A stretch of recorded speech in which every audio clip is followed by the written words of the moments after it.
TikTok time to rock. Good evening, good morning, good afternoon to everyone who's watching from all over the world. It's your friendly neighborhood philosopher here, D Wood. And with me now, I've got the man who disappeared for many, many weeks. Many weeks. People thought he was gone. People thought he converted to Judaism. And yet here he is. And what? What are you laughing at? I heard that while I was gone, and I thought, what the heck is happening? A bunch of people are saying that he converted to Judaism. I mean, what even gave people the idea? I don't even know. Because I was in Israel. What? Yeah, went to Israel, man. Obviously, that's where you go to convert to Judaism. What the heck? Yeah, that's what happens when you go to Israel. You become a Jew. Hey, look at this. Zane counted. He said 11 minutes. Not bad. Huh. This is a weird situation where I had to delay for half an hour because I knew I'd be late. And then AP was here on time, but then disappeared for 10 minutes. I had to go pee, and it took me like 10 minutes. I pee too. Hey. Yeah, so my wife is out of town until Saturday. And then so I had to do the stuff that she normally does today. And then I find out all the crap she has to do during the day that I don't pay any attention to. So anyway, I took my son to jujitsu after he's out of school, and I do that like probably half the time. I take him to jujitsu and stuff, but afterwards I had to take him to this meeting. It's a meeting for kids who've had a sibling who died. Right? To help them process things and grieve properly and so on. But it's funny because I was there just thinking like, what? Come on, the kid's fine, man. What the heck? What the heck? He went to the funeral. It's over. It's over. Why you got to still keep talking about this stuff? Apparently, these things can affect kids long term. And you don't even see it till it manifests itself later in life as some sort of issue or something like that. But I'm still... Like, I'm aware of that, but I'm still sitting there thinking, come on, kid's fine, man. Kid's fine. And I'm thinking, but then I thought, oh, that's why he really needs this meeting. Cause I'm like terrible. I'm terrible at anything. I'm terrible at any of this or even comprehending that there's an issue to be dealt with. So kudos to my wife for realizing that Kepler would be better processing things with a group and some professionals than with D Wood.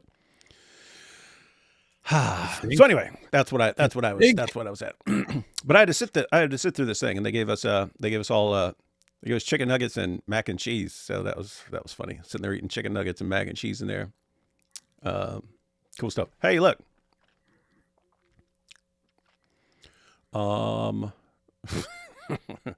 This guy sounds like a psycho. That's true. Hey, man. Have you heard of this Mamdani guy? Out of your Mamdani. Mamdani. We're going to talk about your Mamdani. Your Mamdani's so commie. Your Mamdani's so commie. He wants to seize the means of production. Oh, snap. Hey, what's this? Did this happen? This happened a while back. Wait. Thoughts on Kanye apologizing to Jews? I remember he had a brief change a couple months ago where he's like, I'm not going to go after the Jews so much. Did something new happen? Yeah, there's a new thing. A rabbi actually shared it. So Kanye went to this rabbi called Rabbi something Pinto, and it's Rabbi Talmudstein, and had asked him for forgiveness and says, "Please forgive me for the things that I have said about Jews and all that." So the rabbi posted it. It's just him being like, forgive me. I haven't watched the video really. I just saw a little moment of it, but that's basically it. But the thing is, it's now on the media. It's now on the news. People are sharing it. Kanye apologizes to Rabbi in heartfelt moment and all that. But the thing is, that happened before. Oh yeah, and by the way, that's why we tend to Well, at least but I'm assuming you too can tend to cut Kanye more slack than we cut other people. It's like we understand that he has these wild swings back and forth, and that if you catch him at a good time, he'll be good. If you catch him at a bad time, he can be absolutely terrible. But the thing is, it seems to be getting worse as he gets older. I don't know if that's a feature of that disorder, if that's just him or something like that. But yeah, I think it's just off his medications. That's what's going on. And yeah, so believe it or not, ladies and gentlemen, people can have psychological problems that cause them to act impulsively and and then they realize how dumb it was later. Interesting stuff. Oh, but that is cool. That is cool. It would be good just to see him like. You'd like to know what the real Kanye is, right? When you see people like these wild swings back and forth between Hitler and then I'm sorry, guys, I'm sorry. It's like, okay, will the real Kanye please step up and make us the dopest song ever? And it's kind of it's it's not a joke. It's kind of problematic when the guy sells Nazi shirts with the it doesn't help. Cross. And then it's like, hey, I apologize. I'm so sorry. I'm sorry. That's a bit much to be apologizing for so briefly, So how are I don't know. Apparently this just happened, so not a lot to go on. But how are Jews reacting? Is it wow? Thank you, we appreciate the apology, or is it we will never shut up? We don't believe you, and you're gonna just freak out on us like 2 weeks from now anyway. I think from what I have seen, Jews are usually not buying it. That's what I see. I don't know. Yeah, see, I would buy that he's sincere right now. I would just not think that it's going to last. And so it's like, why am I going to pay too much attention to you? Kanye, okay. You want to impress us? Be not insane for like 6 months. Just like 6 months. I'm not even saying like 10 years or something like that. Just like 6 months. Be not insane. That'd be awesome. Let's see. So there's one important comment here. So Evil Larry David says, AP, I need your opinion on Israeli shawarma. So shawarma is incredible in Israel, but it is a little bit complex. The situation is a little bit complex. Hang on. Are you talking about Israelis cooking this or Arabs cooking it in Israel? That is the question, because it gets really, really complex. Outside of Israel, I have had shawarma. It wasn't really good. It wasn't really that great. That's stupid. Israel, I've never had bad shawarma in my life. Shawarma's always in Israel. Awesome. In Israel, shawarma is absolutely fantastic. In fact, I would eat it every day, multiple times, if it wasn't a very weird and strange thing to do. If it wasn't a horrible diet, I could go like 3 or 4 times a week. Yeah, but I thought at first that it is Arabs inside Israel that just make very good shawarma. But then we went to that one Jewish guy's place, and that was like that shawarma was absolutely fantastic. It is absolutely fantastic. So I don't know, but I think in general I have nothing but good things to say about shawarma in Israel. The nuances and all that need to be further discussed. I think that somebody should write a book about this. Did we really need a 10-minute monologue? You just say, yeah, it was good. That was it. Boom. No, we need to talk about it further. We should make a live stream about that. Shawarma. It's funny. I have if you left me to myself and I didn't have to suffer the consequences from completely unhealthy eating, I have the cheapest tastes imaginable. Ramen noodles, I can eat that every day, 2 to 3 meals a day. Don't care. I'll put some stuff in it. I'll add some stuff to it. Learn that. You learn that when you're poor. You learn how to make some awesome stuff out of ramen noodles. Ramen noodles, peanut butter sandwiches. Toss a banana on that peanut butter sandwich. Oh man, that's awesome. Hot dogs, bologna. Then you find out that you grow up eating all this stuff all day, every day, and then you find out in your towards the end of your 20s that it's not a healthy way of living.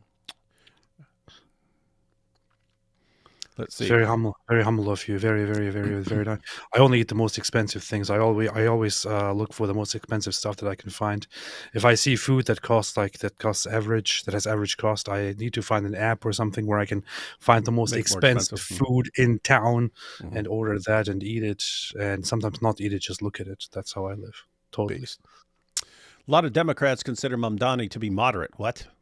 That being the case, our republic is heading to a very dark place. I'm concerned for our future. Well, this is definitely not going to go well for New York.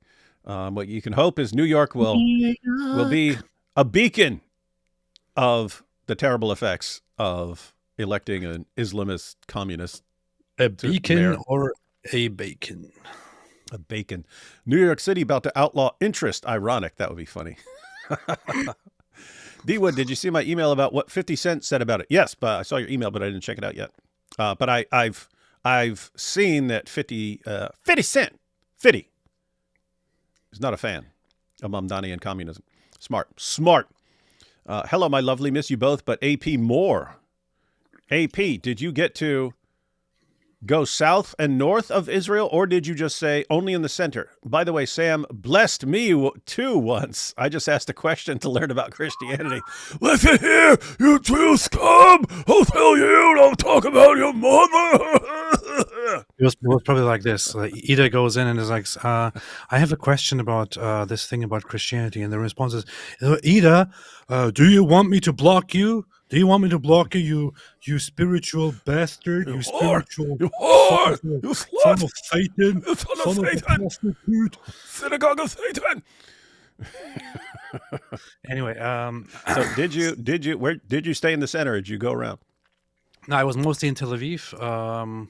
I did plan this time to act on actually going to Haifa and also Nazareth, but I couldn't do it, despite most of my plan working out.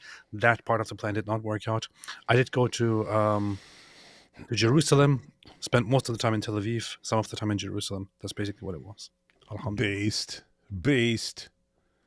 Hey, you were over there the same time as my aunt. Who's your aunt? My mom's sister. But no, it was cool. I was telling her how cool Israel is, and I was telling her like how awesome it is to like actually visit a place. And now when you're reading the Bible and it's Jesus went over here, it's like you're picturing it in your head because you've been there, like Mount of Olives, Garden of Gethsemane, the Temple Mount, Capernaum, all that stuff. But yep. Anyway, she was there the same time you were there. You didn't even say hi. What a terror! Oh, you know what's funny? She said she messaged me. She said I was there. She said I was hanging out with I was there with a bunch of Jews, and I said, hey, you know David Wood? The guy goes, yeah, we watch him all the time. And then everyone is coming up to her going, wait, you know David Wood? You know? Yeah, I'm his aunt. So that was cool. It's kind of funny because that's where people recognize me. That's where people recognize you, especially in Jerusalem. It's one of those places, London and Jerusalem, apparently. Yep. Oh, I also found out California. I was surprised. Everywhere I went to In-N-Out. Hey, David Wood. Went to another restaurant. Hey, David Wood. Hey, look, we got someone here. I do not know why.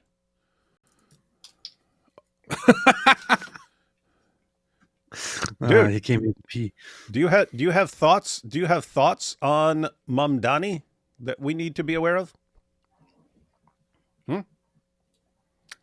Oh, I got all sorts of thoughts. I don't know. I don't think I think he's a huge threat, but I think he's probably just a radical socialist that's probably going to end up pissing off the Muslims. That's yeah. I agree too. And you wonder, like, I mean, how could these guys even be? We know the answer, but it's like, how could these guys be taking this guy seriously when he's like the biggest, most pro LGBTQ everything guy, every policy that Muslims in theory should have massive problems with, and yet somehow don't. So they seem to all understand, like, basically the same pattern as the Ayatollah in Iran, that if you want to take over, Muslims unite with leftists to tear down a common enemy, and then destroy and behead the leftists is what happened in Iran. But leftists also think like that. They just think they'll win. And I have to say, as far as like a place like New York City, like socialism would take hold much more quickly than something like Sharia. There, you'd be way down the road. You'd be way down the road for something like Sharia. Yeah. Isn't he like a Shia Muslim? Yeah, first of all, 12 or Shia. Yeah, that's what the Ayatollahs are. Yeah. Yeah, but Sunni, I'm surprised like the Sunnis are supporting him, like, because I thought they hated each other. Look at that. IP's jumping in immediately turns into Sam Shimoon like, oh, aren't you a Shia prostitute? What is the product of muta? Yeah. So, yeah, but dude, I mean, seriously, like the issue, it's not so much New York. And me and AP talked about this, that Western, the United States is pretty resilient in that you can do a lot of damage and we can still survive and like undo the damage over time and stuff. Some damage is like more lasting. Like if a bunch of the richest people in New York move to Florida, as they're doing, or to Texas, as they're doing, they're already doing it. It's just a question of how much. If a bunch of those guys pack up and leave, then what do you have to do? You have to, well, your plan was to tax them more. But if a bunch of them leave, now the ones that stay, you have to tax them even more to cover the stuff that you wanted these guys to cover. And then so more are going to leave.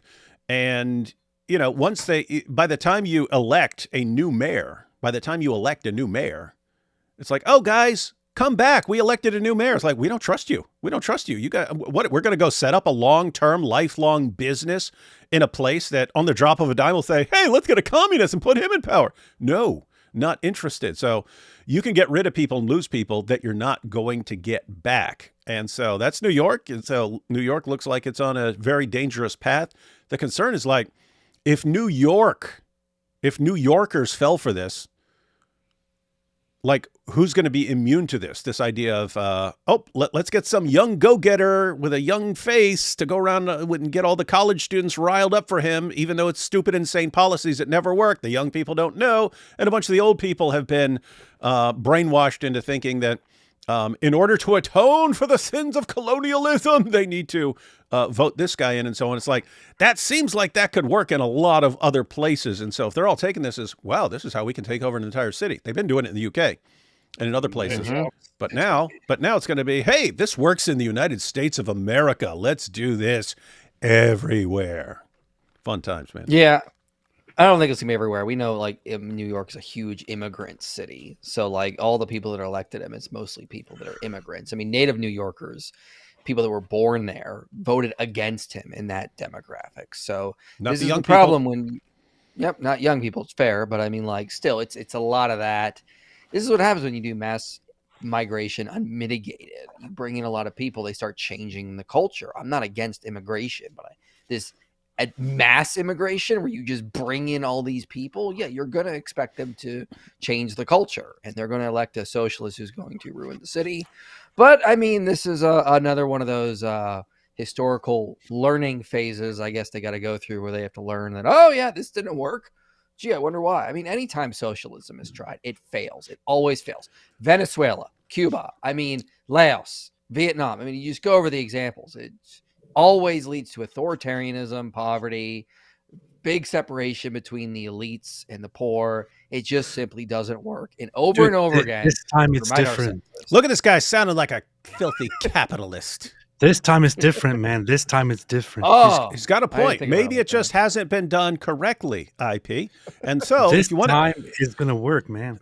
If you want to try something that has failed every time it's been implemented and does nothing but destroy everything, what better place to try it than the richest city on earth? That's a good place to try out this awesome plan and see if it completely destroys the richest place on earth. So in your face. Hey, is this true? Yeah. Is this true, IP? Yes, it says IP and God Logic found the Islamic Trinity, Allah, Umar, and the Holy Goat. We sure did. So obviously Allah is there. But then, the Quran challenges people to bring a verse like it. But what is it? It's Sahih al-Bukhari 402 and 4483 says that Umar brought verses like the Quran. So, wow, that's odd. He's like Allah. He can reveal the Quran. And so he brought something like the Quran. He met Allah's challenge. And so when Surah 19 is referring to Allah, talking about his Lord who allows him to descend from the heavens, I believe it's in Surah 1961 to like 64. It's right in there. So we were like, well, that has to be Umar, because Umar is the only one who could bring something like the Quran. And then the holy goat, like you remember you brought up that verse about the sheep abrogate eating those. Well, the Muslim cowboy was like, well, that's just Allah abrogating his words, as he said Using when he a replied goat. to you on X. Yeah. So obviously the goat has the power of Allah to abrogate the Quran. So here you go. You have Allah, Umar, and the Holy Goat. It's the Trinity of Islam. There, we have it all. It's all right there. That's beautiful, man. Wow. It is. It's Hope you powerful learned stuff. something. Have you ever seen Kanye and Sam in the same room? That would be funny if one's just like a photographic negative of the other. It was a meeting for kids who had a sibling who died. That was funny. David Wood, 2025. How can Mike Winger even compete? Did I say it was funny? That's messed up if I said that. You said that. Read Karl Marx and the Satanic Roots of Communism. No, it's better to remain in complete ignorance of these things, Apologia Center. Hey, what is this, man? What? What? Nothing. Continue. Okay. Thank you. How's communism satanic? They're going to give everybody free stuff. Hey, They're bros, just going off to make to- a bunch of money for I know that it's crazy. It's like who falls for if someone comes up to me and says, "Hey, I want to give you a bunch of free stuff," I'll be like, okay. What's the scheme here?" But apparently most people are like, "What? He's going to take everyone else's stuff and give it to me? Oh yeah, I'm going to vote for you." No, not me. If somebody comes to me and is like, "Hey, I want to change things up. I want to give you a bunch of free stuff," I'll be like, "Oh, that's nice. That's cool. Yeah, yeah, sure, man. Wow." Hey, bros, off topic, but decided to watch Always Sunny because D. Wood talks about it every stream. Terrible, terrible people, man. Zero redeeming qualities between them. Lol, give me The Office and Parks and Rec. That's what's funny. They're all terrible people, right? It's not like it's not like the It's one best terrible show in character. existence. It's the best show in existence. The best comedy show ever. It is. The best shawarma I had was in Gaza City. I believe you. They know how to throw down there. Question, have you noticed an uprise with anger toward people that support... Yeah. Toward people that support Israel. I was wondering if you agree that anti-Israel narrative has increased. Really? Yes, we agree that anti-Israel narrative has increased. And if yes, why? I haven't noticed that. Yeah, here's what you have, Deb. Here's what you have. You always have some people who hate Jews, but and some of them always say it and don't care, but others have to keep that sort of bottled up until you have something like a war breakout. And then all of a sudden, hey, look at these Zionists. And first it'll be just Zionists. No, I'm only talking about the Zionists. It's just the Zionists. And then slowly they'll transition to, oh yes, the Jews. You see the Jews are always like this. But there's a war going on, so there's stuff for them to point out. Look at all these videos. Look at these videos. Look at all this bad stuff. And you see, this is what Jews do. Look at the Talmud. Look at the Talmud. You see, this is Jews. And it can spread pretty rapidly. So that's why. What they even do nowadays is just to just say Zionist, but they clearly are talking about Jews. It's like they clearly talk about Jews. So what you see there is just Jews doing stuff, and they say, "Look, this is what Zionists do." It's just so right out there. They're using it interchangeably by now. Mm-hmm. It's incredible, man. Yeah,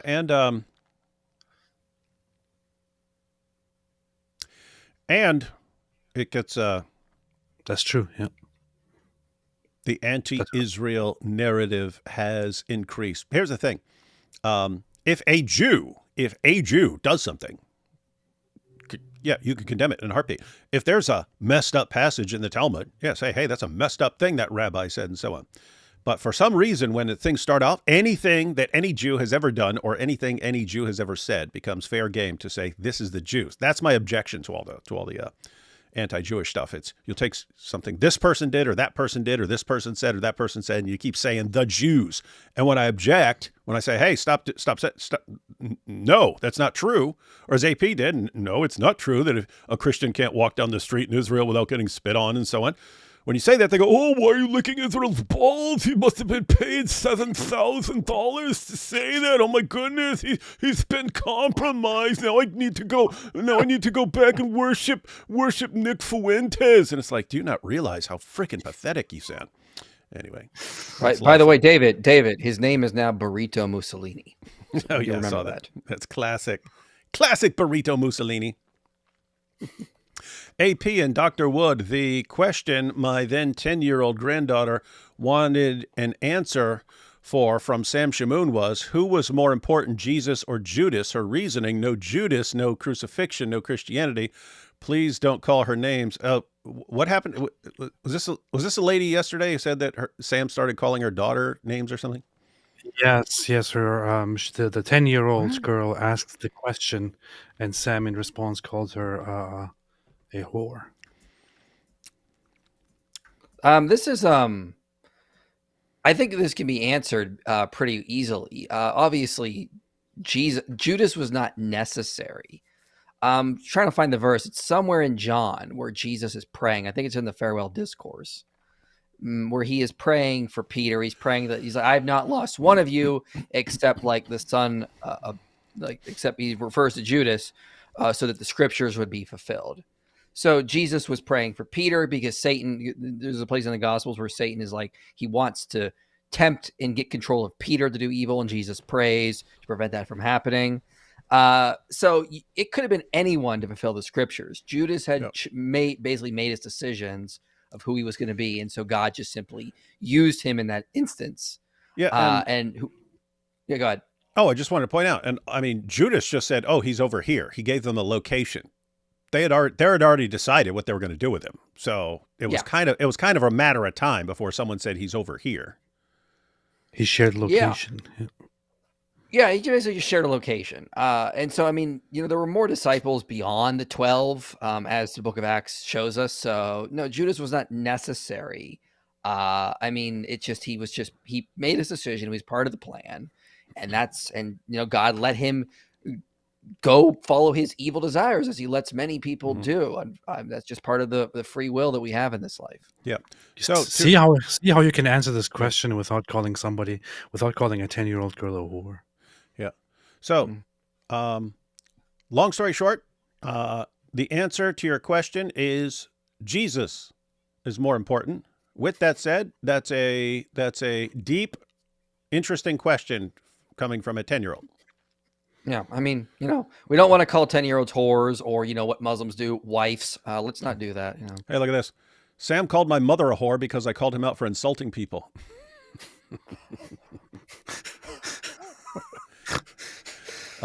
Here we had on the Tucker comment on the Tucker Carlson and Nick Fuentes teaming up. I haven't watched it yet. I brought it up. I told AP we should go through that, and he said, "No, I'm not interested in that dumb discussion at all." So, the thing is, I'm currently at a very peaceful place in my life. These days, I feel very very calm and good and peaceful and all that. And I know that if I watch a video of Tucker Carlson and Nick Fuentes, one of the worst people around and one of the what people around, I'm gonna get angry. So I don't want to do. We don't want angry Tucker AP.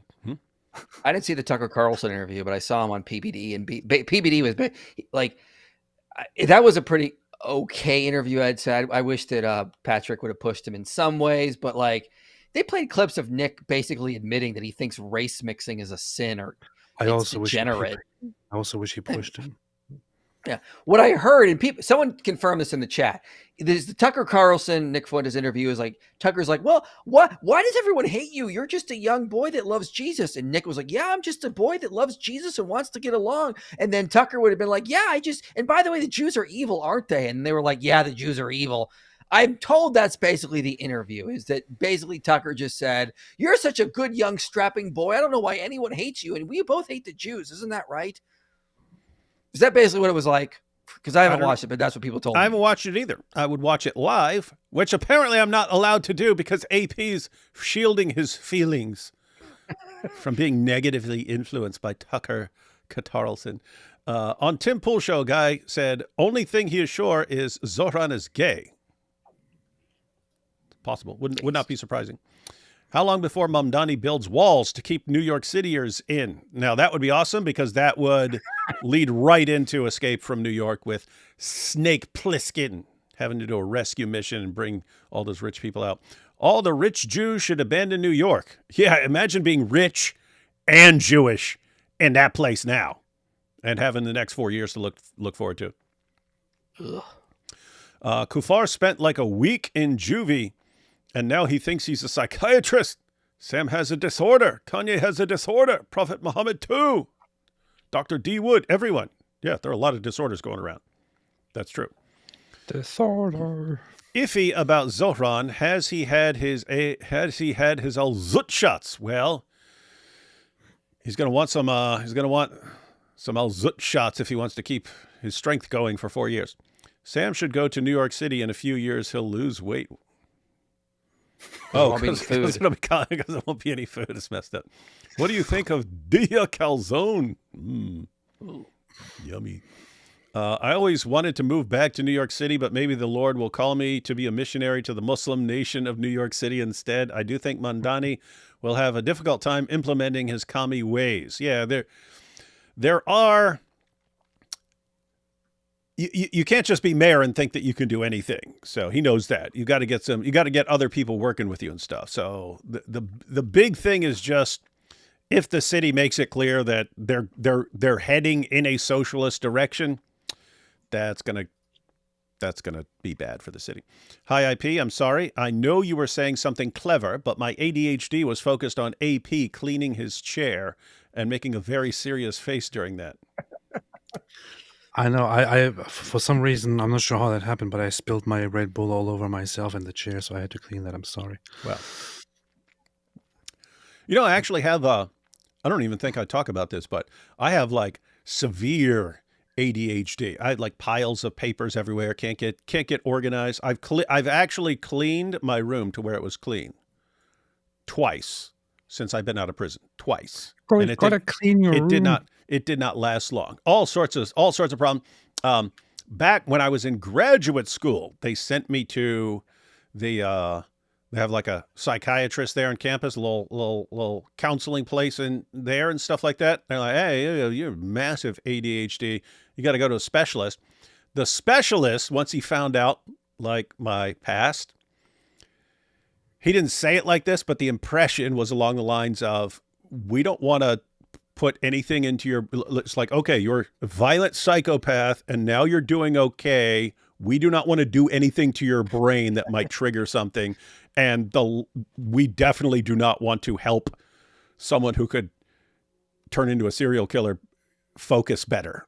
So it's kind of along those lines. Like, look, you may struggle with this, but we do not want to rock this boat if you're not being violent right now. And so just live with it, dude. Just live with it. This is an overreaction. He doesn't have the authority or will to do full socialism in New York City. Yeah, we grant that. That's not the problem. If he tries to arrest Netanyahu, it could help end sanctuary city policies, though. Too long to explain here. Yeah, again, that's not the issue. It's a vibe. Hey, we're going in a direction in this city where we're going after rich people and we want to take their stuff. That's very bad in a city that has the most millionaires of any city on the planet. And these are the guys you want to tax. Guess what? You're already taxing them and you want to tax them. They pay a huge chunk of the taxes. If you make them feel like they're the enemy in your city, there are so many other cities that are just saying, come here, please, rich people, come here. Florida's doing it all over the place. They're bragging about it. Come here, come here. DeSantis is saying, come on, come down here. Texas is saying, come here, come here. Just joining in. So how does apologist look like now, especially in New York City? How does apologist look? Or maybe he meant apologetics. Oh, yeah. Oh, apologetics is awesome. No, they'll be fine. There's a golden age some good right apologists now. there. Yeah, well, there's a bunch of good apologists running around New York right now doing some good stuff. We met a couple while we were there, so should be fine. They're not. Have y'all seen Myron? Have you all seen Myron on Steven Crowder's show talking about Islam trying to take over the West? Wait, did Myron go on Steven Crowder? Yeah, he said something. He said something similar to the clips we reviewed, where he was ranting about Muslims, like complaining about the Adhan, 5 times a day in Dearborn and all this some stuff. Oh, I'm assuming AP would want to check that out. That sounds awesome. Economics. What's up? He's running. He's scared. He left. Economics 101. No such thing as a free lunch. Yep. Hey, free bus ride. No such thing. Where's the money really coming from? Did you know the Zionists built the Kaaba and drew the line in the sand, and they made Mo marry a 6-year-old and forced him to marry his son's wife? Yes. The Zionists did it. D. Wood, love you. God bless. Thank you. Thank you. Mike Winger is the kind of guy who already has his Christmas decorations up. Yep. What a horrible person. Even before Thanksgiving. Pfft. Sorry if this is a dumb question. I haven't heard a lot of Muslims say. I've heard a lot of Muslims say that they're against violence. Do they just not believe the violent things promoted in the Quran? Or how do they justify that? Well, it's going to depend on the Muslim. Some are just flat out lying, and some are sincere. And some people are just more peaceful by nature, and so they're inclined to reinterpret the Quran. And some people have been raised in a more peaceful country, more peaceful environment, and so on. And they interpret the Quran through that lens and so on. So yeah, it's going to depend on the person. That's what even when I debated Beck Lover, who's supposed to be a very peaceful, loving Muslim, wants to get along with Christians, I asked him, what about apostates of Islam? He defended the death penalty for apostates in Islam. So even the very peaceful Muslims will say, like, yeah, that's Beck Lover, man. Yeah. Who's Beck Lover? It's like Ed Lover, but he loves Beck. He's a Muslim. I debated him when I went to Vegas on the Sean Michael Kelly podcast. And yeah, he got him to basically admit, in Islam, you have to kill apostates. And so I frankly just flat out said, like, look, how can we work? Because his whole thing was like, we as Christians and Muslims should work together. So I said, same thing as the PBD podcast. Yeah. It's like, how could we work together when your people want to kill people on my side because they used to be on your side? And he didn't have an answer for that. Yeah. Yeah. It was the same thing on PBD where the point of his show was for Christians and Muslims to realize that we have so much in common and that we should be uniting and combating the radical left and so on. But it comes up in there that the two Muslims believe that the two Christians should both be executed, one for being an ex-Muslim and one for being a critic of Islam. Dude, it's just their religious belief. What is your problem with it, man? Why can't you just let people have their religious beliefs and practice them as they wish? If they do believe that apostates should be executed, don't you believe in religious freedom? Let them exercise their religious freedom. Why don't you answer the question? Oh, hey, AP, so for you to come visit Beersheba, I should pay you $7,000. I should have known. Ida, if you wanted me to visit Beersheba, you could have just invited me and I would have come, honestly. But he didn't because deep down, he doesn't really like you, AP. And I can't blame him. I'll come for 7,000. Ida is a she.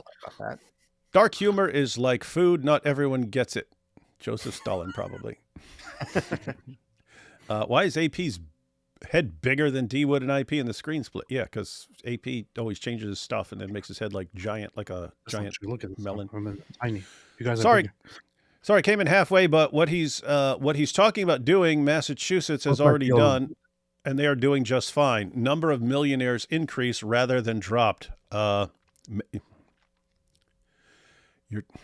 my goodness. You're talking about Massachusetts, and you're saying that's a good parallel to New York City. Okay, just catch us in a couple of years, David, and tell us how well this has worked. So, just to clarify, David, and you can answer me. Nice talking to him. Massachusetts, just to be clear, Massachusetts legalized prostitution, legalized drug use, banned all guns. It did that? Because I must have missed that. I would find that very surprising. Oh, and emptied out most of the jails and prisons? Massachusetts did that? I did not know that. Hey, go ahead and comment, David Ryan. I want to hear. I did not know. I did Wait, not know wait, talking to yourself, man. that he was doing that, man. All right, Yeah, I David. think that's going to be the biggest problem with Mamdani is the crime is going to get worse. I think if anything is going to happen to New York, I don't think he's going to get through a lot of his socialist policies, but the crime in New York will get worse because of the way he's going to run things. They elected a monster because nobody wants to be America no more. They want Soviets. We're chopped liver. That's correct. That's probably good. Hello, brothers. New Yorker here. Don't have much of a choice to leave. Any suggestions on what to do? Also, I noticed that a significant amount of our Jewish population supported him. That was shocking. A significant amount of the Jewish population is left. Mm-hmm. They're leftists. Yeah, I don't know what they're doing. I mean, you just got to weather the storm. If you can't leave, you can't leave. It is what it is. God has placed you for their reason. Buckle up for the storm and get through it and just see how you can be used to help further God's kingdom there. I mean, that just is what it is. Nothing to do. Make sure you got a good job. Make sure you're able to feed your family. I mean, if things get so bad and you can't, you're going to have to leave. I mean, it sounds like at some point you may have to make a difficult decision whether to stay or to go. But I mean, a little thing here to a little thing here to Maxim. So I noticed that you say that a significant amount of our Jewish population supported him. So this is why I think even as a Jew or even as somebody who is on the or who is with the Jews should not speak of the Jews in such a general sense, because although I think with Zohran Mamdani, it's actually the minority of Jews who voted for him. But still, when you talk about the Jewish population, especially in America, you're talking about a population that is mostly Reform Jewish and that is mostly leftist, that is mostly liberal, progressive, and all that. People who are not at all in alignment with the general Orthodox Jewish population and their wishes and their ideals. So most of the Jews in America will probably, not support you and your position when it comes to politics and all that. So it's kind of, you can't really talk about Jews and then include them when you actually talk about Jews in the Orthodox Jewish sense. And Reformed Jews are basically atheists.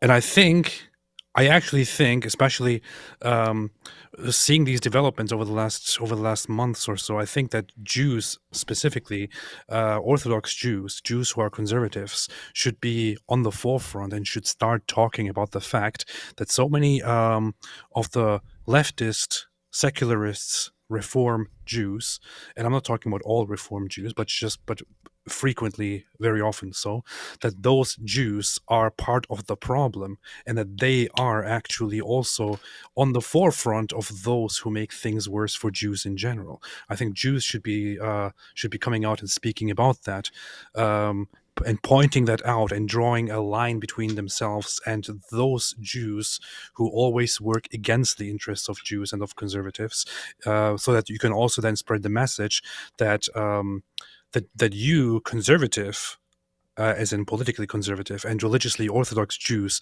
are actually not on the side of those who are progressivists, who are secularists, who are hardcore leftists, and so on. You should be the ones who point out that divide and who take a side.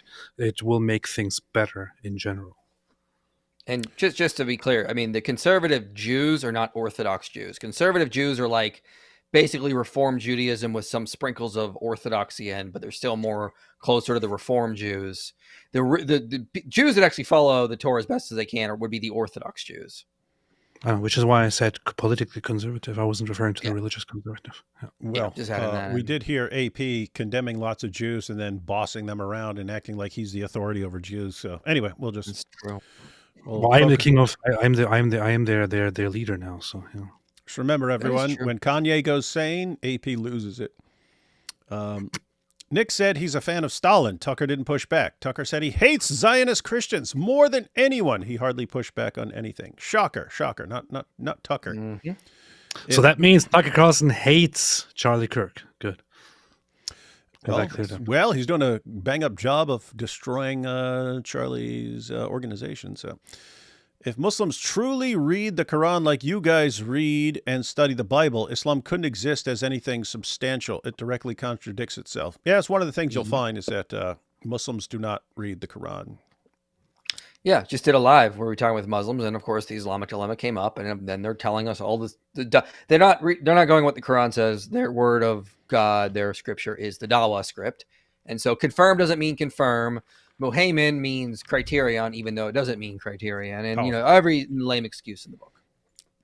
Muhammad. Paulo said 2026 will be the year of Islam in the U.S. Agree. Well, it depends on what you mean.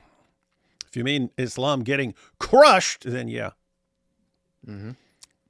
And I mean ideologically and psychologically. I was referring to Mamdani. Oh, there's a guy who said, no, it works. It works in Massachusetts. What works in Massachusetts would work in New York City. He says, I was referring to Mamdani's plan to levy a 2 to 4% extra tax on the wealthy because I thought you guys said his socialist policies would drive the wealthy out of the city. If all you had was a small tax increase, if that were the only thing, you might have a valid point, David. Mm-hmm. It's when you go actual socialist, or I mean, he sounds like a communist, like who's just tossing socialism out there because it's a little more acceptable. The rich are they're your targets. You think it's, we'll do 2 to 4%, and then everything's going to stay the same. I mean, he's basically bragging that he's making this a socialist city, and he's going step by step by step. In other words, if you have half a brain in your head and you're wealthy in New York, you say, this is step 1 of where this is going.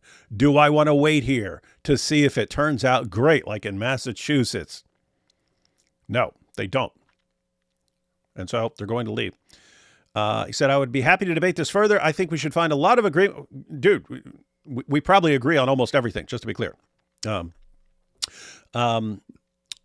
I think we would find a lot of agreement because I'm hardly a Mamdani supporter, but these super chats add up and I'm not wealthy. Oh, really? Well, that's the tax, buddy. That's the tax. You got to pay it.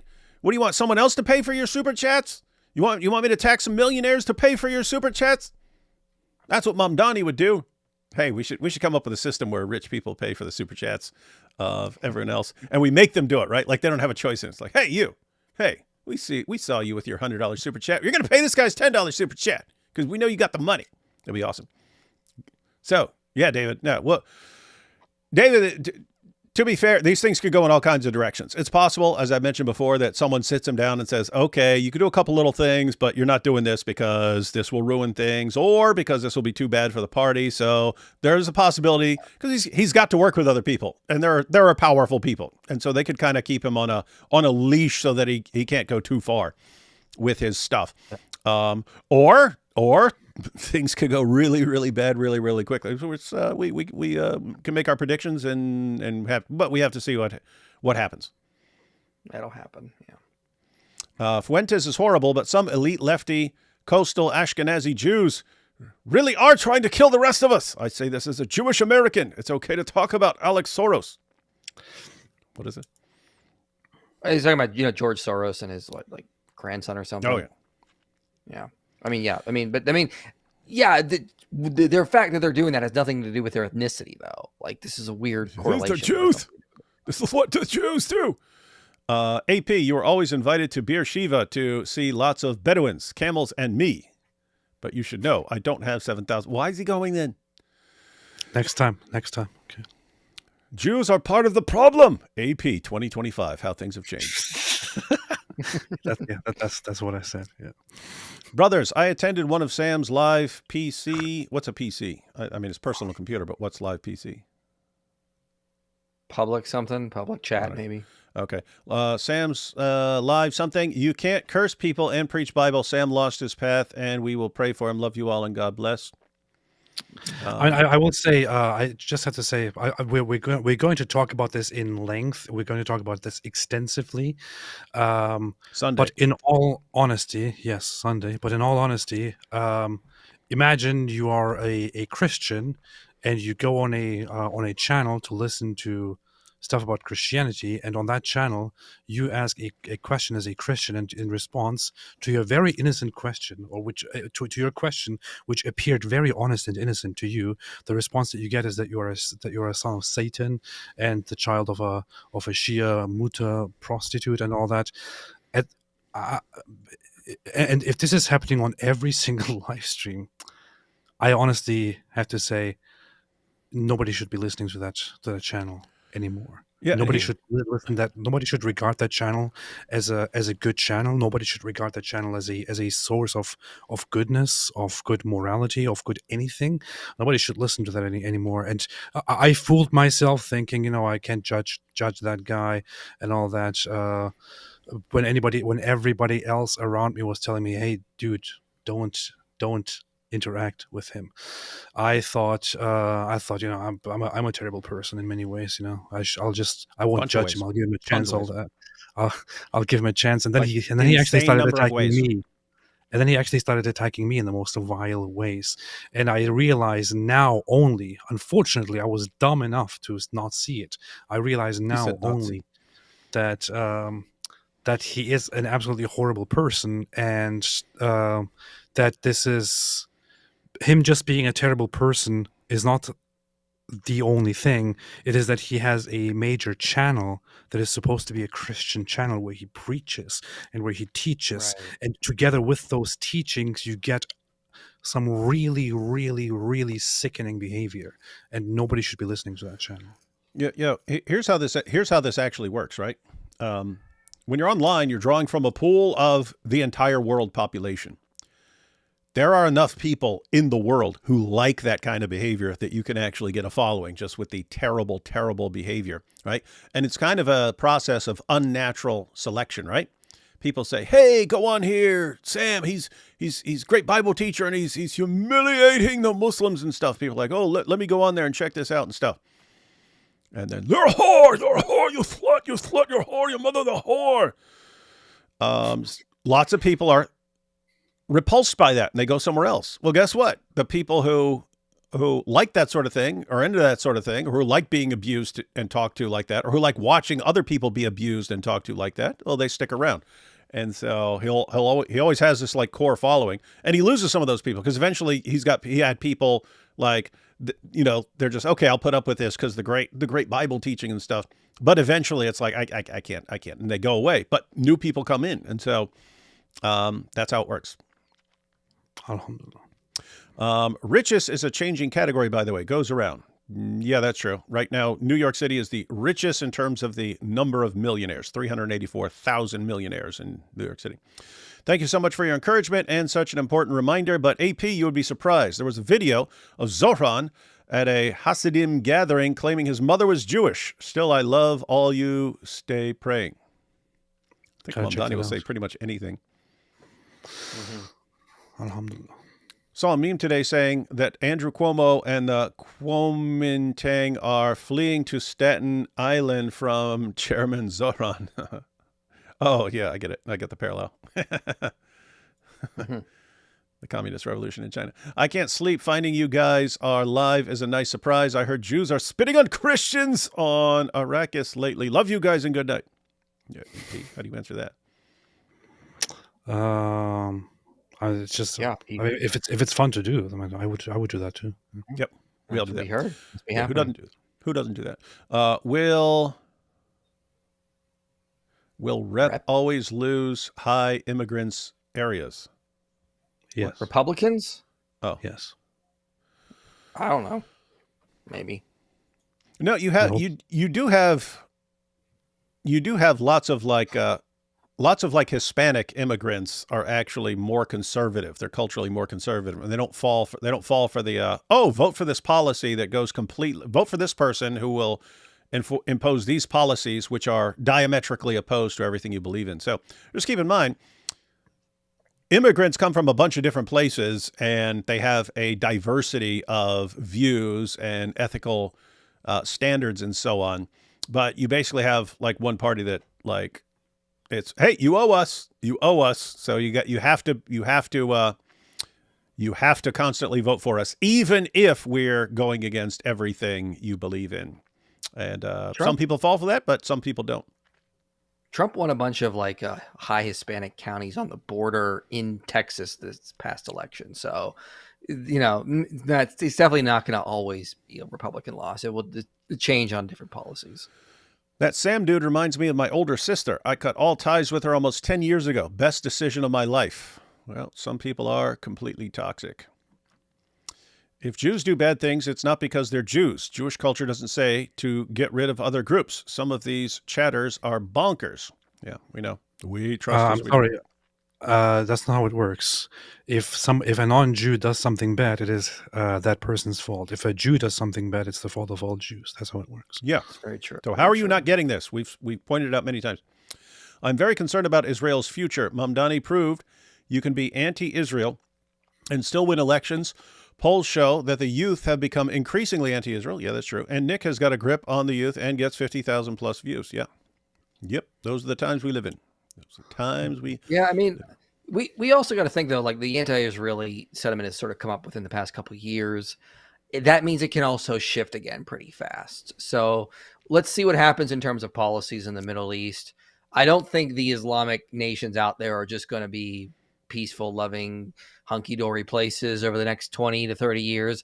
I'm sure we're going to see a lot of changing and shiftings in geopolitics that's going to cause a lot of people to go, wait, Israel is actually an ally against this monster called Islam. And so we'll see changes. All right, guys. Why are you talking about Israel? You're Israel first. Hey, let's go ahead and check out some of Mamdani's victory speech. I have not watched it, but I heard he didn't come across as the super nice, friendly guy, and he started sounding more Stalin-esque in this speech. But let's go ahead and see what all the fuss is about.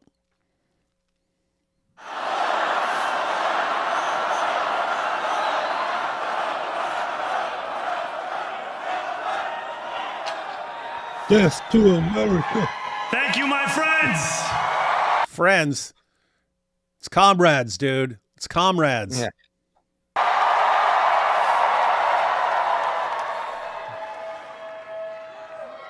The sun may have set over our city this evening, but as Eugene Debs once said, Isn't that a communist? Isn't that a socialist? I quoting can a socialist. see the dawn of a better day for humanity. People cheering like crazy because he quoted a socialist. For as long as we can remember, the working people of New York have been told by the wealthy and the well-connected that power does not belong in their hands. Is that what they were told? I don't remember that memo.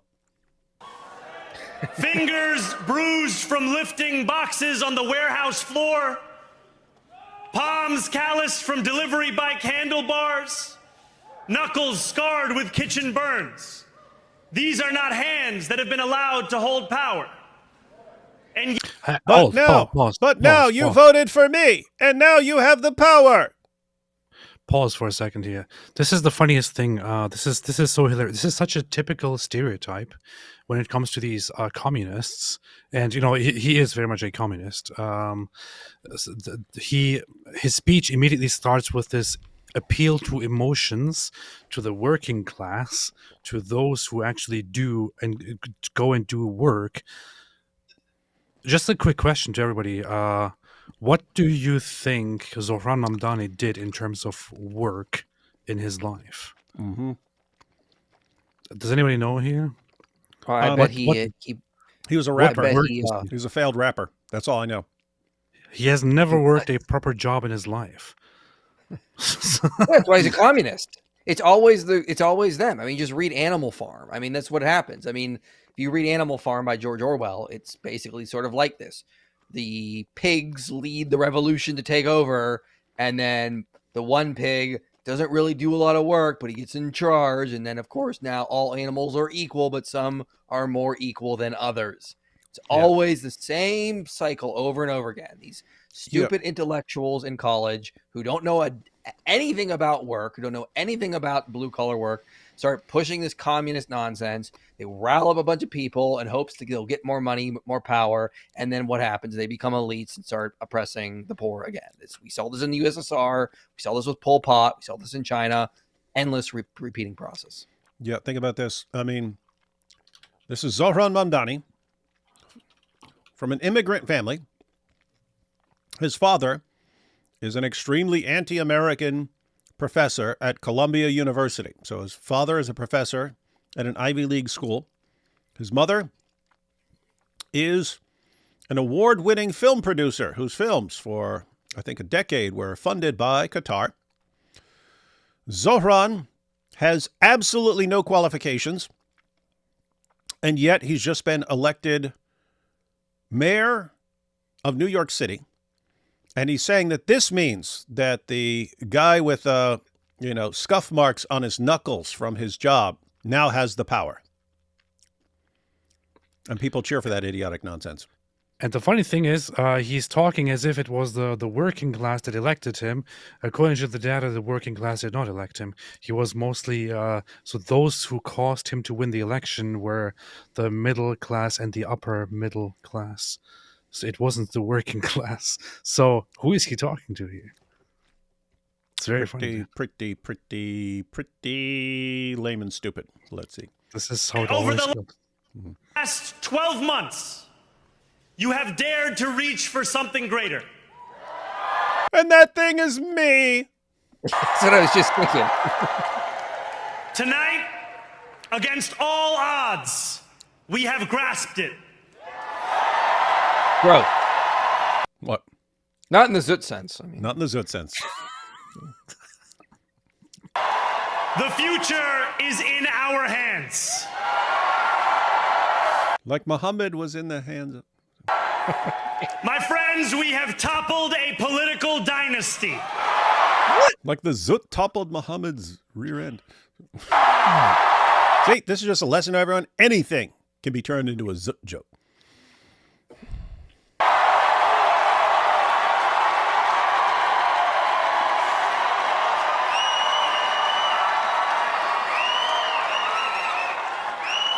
I wish Andrew Cuomo only the best in private life. But let tonight be the final time I utter his name as we turn the page on a politics that abandons the many and answers only to the few.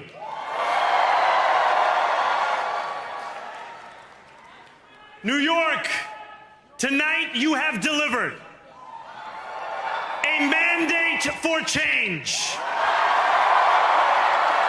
A mandate for a new kind of politics.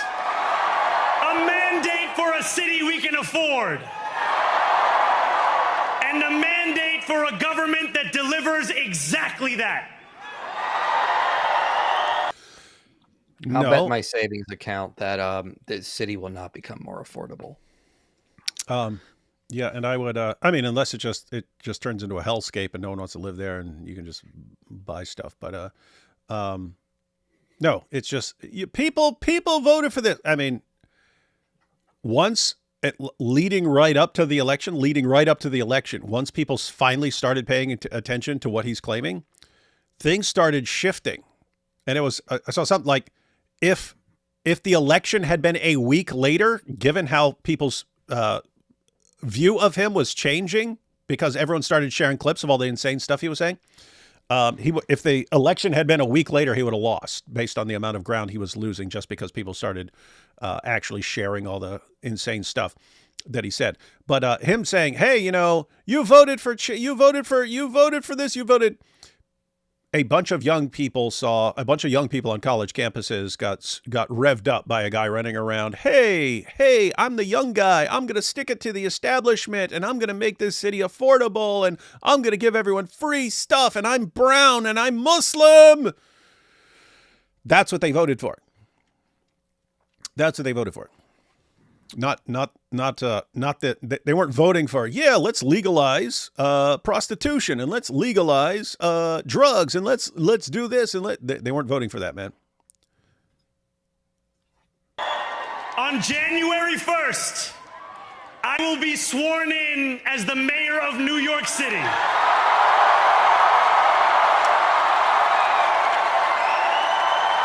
Woohoo! And that is because of you.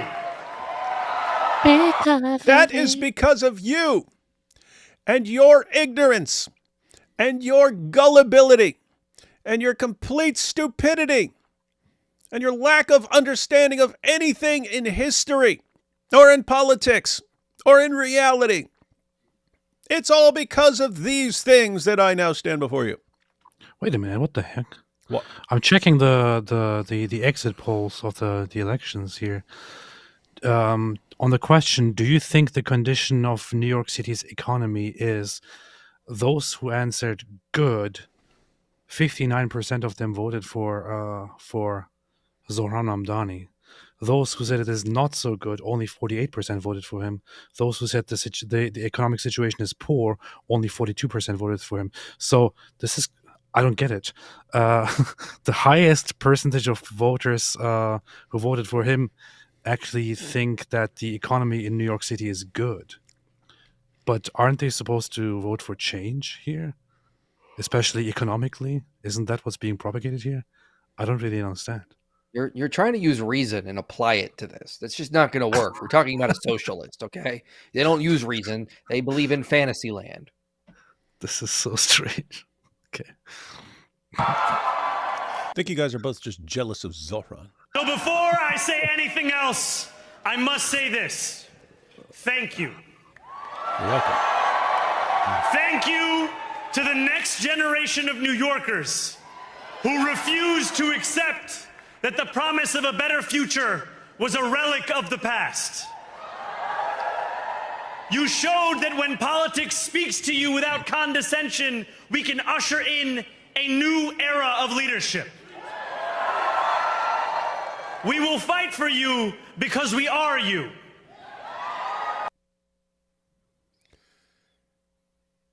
We are you?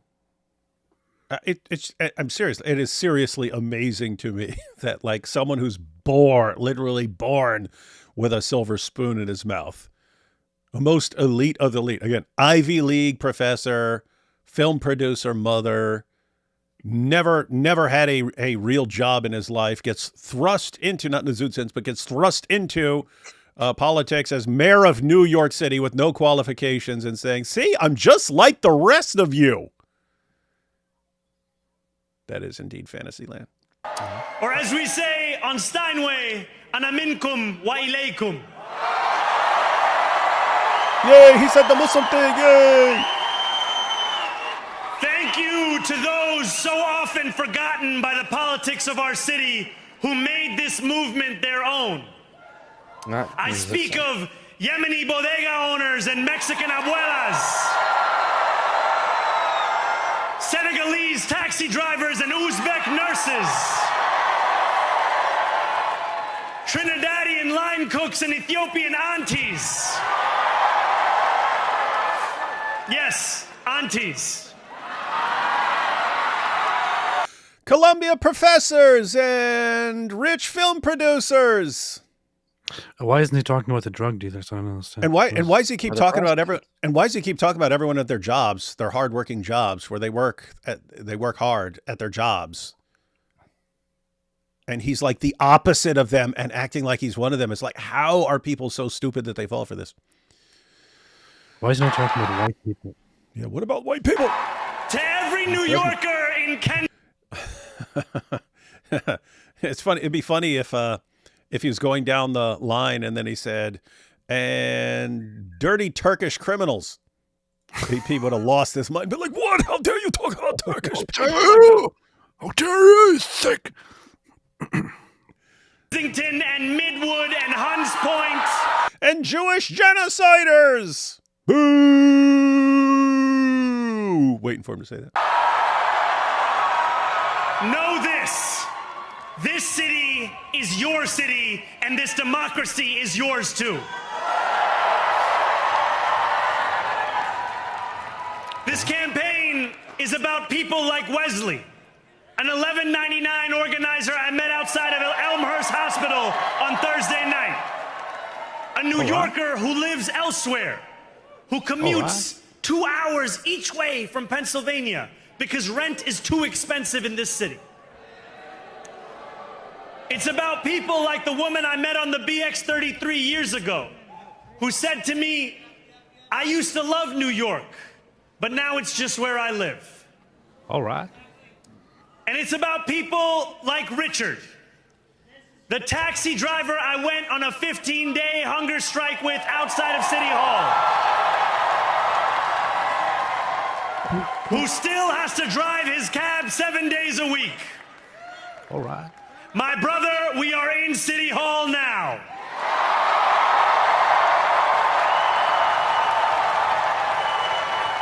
So how's this guy not going to, like, speaking just completely realistically here, how is this guy not going to need to drive his taxi 7 days a week now?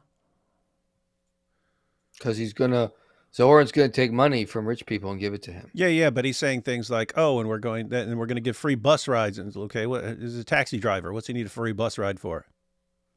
And is the free bus ride and the free this, or I'd be interested in seeing how this works and how these guys are just liberated now.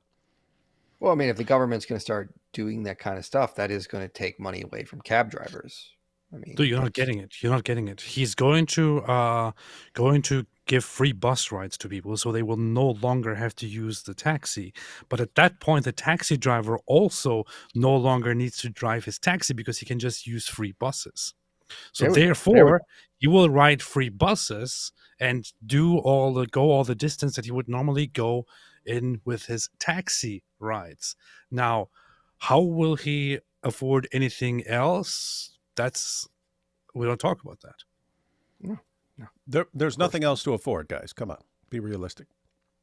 I mean, it is awesome. We just gotta look at Venezuela. This is the same kind of crap they heard when Chavez got power, and what happened? It's now a hellhole. You put in the social policies. It sounds good on paper. We're going to make this free. We're going to make things more affordable in living, and then everything collapses. We've seen this again in history over and over again. Yeah, that's what Thomas Sowell said. It was in the 1990s. And he said it way back in the 1990s. He said, we've spent the last 30 years replacing what works with what sounds good. And that's basically what socialism is. It's what sounds good to lots of people, but does not work. And you replace things that work with socialism. Victory is for all of them. And it's for all of you. But mainly for me. The more than 100,000 volunteers who built this campaign into an unstoppable force. Of death and destruction. We will make this city one that working people can love and live in again. Prove it. Together we'll make New York City great again. It's never worked once anywhere, but it will work now. Yay! Just think about why this stuff doesn't work. I mean, when you say you're going to tax the rich, which is a common argument from the left, what are you taxing? Elon Musk does not have a bank account of like a couple trillion or $1 billion that he Scrooge McDuck dives into. That's an important point. Yep. Yeah, he's got money in property. He has a company. Businesses. Yeah, he owns percentages of companies. That is something that it would be good for people to understand, right? So Elon Musk is worth whatever it is, $300 billion or something. Elon Musk is worth $300 billion. They think he has $300 billion sitting in a vault or in a bank account or something like that. And why doesn't he just share that money? Because it's not money, really. A tiny percent of that will be money. The vast majority of that is he owns a portion of Tesla. And if Tesla is valued at this, then they say, okay, the portion of Tesla that you own is worth $200 billion. Therefore, that's part of your net worth. And you own this and this and this and this and that. And so when you say, hey, you need to go after him more to pay more, what are you actually saying? You're saying, Elon, you shouldn't have that big a portion of this company. So you need to sell part of your company and give it to the government, the least efficient thing on the planet, right? And give it to them. And that's what you need to do. And there's something weird. There is something, I understand taxes and stuff. And it's worse than that. It's worse than that, because you're saying that if you're going to tax all the billionaires, okay, you want the money to come into the government. Well, they now have to sell their stock. They have to sell their property. Who's going to buy it? Well, other billionaires or millionaires but they have to sell their own stuff.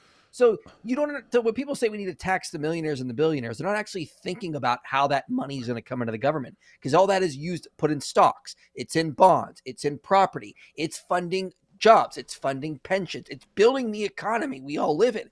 If you take all that money out of the economy and put it into the government, you've just made the economy worse, because you've taken all of that property, all those stocks, all that value out of the actual market, and it's been liquidated, and now it's supposed to be turned into profit to give to the government, instead of it working in stock in like Tesla, which goes to fund that kind of stuff, which helps to build the company, that kind of stuff. I mean, so when you say you're just going to tax the rich, you don't understand how this works. But this is what happened in Venezuela. They took over the oil companies and basically it was a private oil company. They made it public sector, and the value of that went down, because now it's just owned by the government. It no longer has the value, no longer has people working for it that want to make a profit to pay investors. Investors can't fund money into those companies because it's just owned by the government now. You cause the economy to shrink when you do that kind of stuff.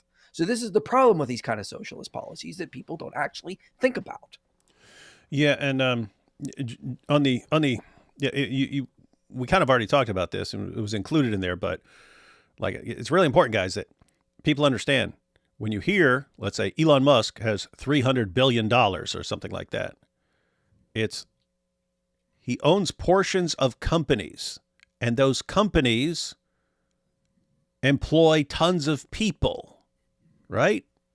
And so it's not like the money isn't doing anything, right? It's not like it's sitting in an account. Rich guys don't just tend to leave all their money sitting in accounts. They invest in things. They invest in companies, which allows those companies to hire people. So those people then have jobs. And when you're saying, oh, no, well, actually, Elon, your company, you're so successful with your company now that now your company's worth this insane amount of money, and therefore your portion of the company is worth this insane amount of money. You got to sell it. You got to sell it. It's like, why make a company then? If as soon as it is extremely successful, you start making me sell it off to give to you, why even try here? And the response of socialists is, exactly. Just don't even let us do all of that stuff. Let us do all the business, and you just sit there and take your hand out there. And the New Yorkers, yay, what a great idea. This will work in New York City. Well, also, who's going to buy Elon's company? It's not going to be for the value it's worth, because, if you're trying to tax all the millionaires and billionaires, they now have to liquidate a bunch of stuff. So Elon's company will get sold for less of the value that it actually is. Well, so you've just devalued that. Zohran's real goal is to make all the companies tank, and then the government buys them up. Right. Or just takes them. That's his socialist goal. Yeah. Seizing the means of production. He's said that in a video. With every door knocked, every petition signature earned, and every hard-earned conversation, you eroded the cynicism that has come to define our politics. Now, I know that I have asked for much from you over this last year. Oh, sure have. Time and again, you have answered my calls. But as a sign of thanks, I will live like a king for the next 4 years. Mm-hmm. I have one final request. New York City, breathe this moment in. Get on your knees. We have held our breath for longer than we know. We have held it in anticipation of defeat. Held it because the air has been knocked out of our lungs too many times to count. Held it because we cannot afford to exhale. Thanks to all of those who sacrificed so much, we are breathing in the air of a city that has been reborn. Should be talking about breathing in the air in New York. To my campaign team, who believed when no one else did, and who took an electoral project and turned it into so much more, I will never be able to express the depth of my gratitude. You can sleep now. To my parents, Mama and Baba, you have made me into the man I am today. You have filled me with hatred for America, and your little boy, It is all your fault. is going to destroy it for you. I am so proud to be your son. And to the Holy Land Five, whom I support with every fiber of my being. And to my incredible wife, Rama.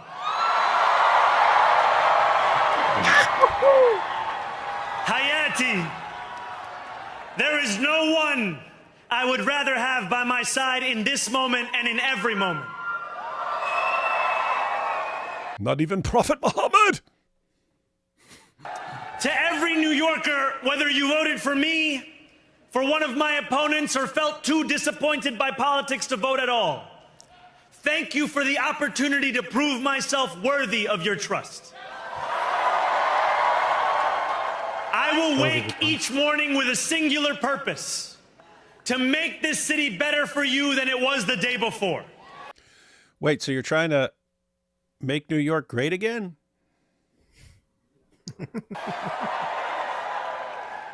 There are many who thought this day would never come, who feared that we would be condemned only to a future of less, I like with this guy. every election consigning us simply to more of the same. I trust him. And there are others who see politics today as too cruel for the flame of hope to still burn. New York, we have answered those fears. Tonight we have spoken in a clear voice. Hope is alive. Preach!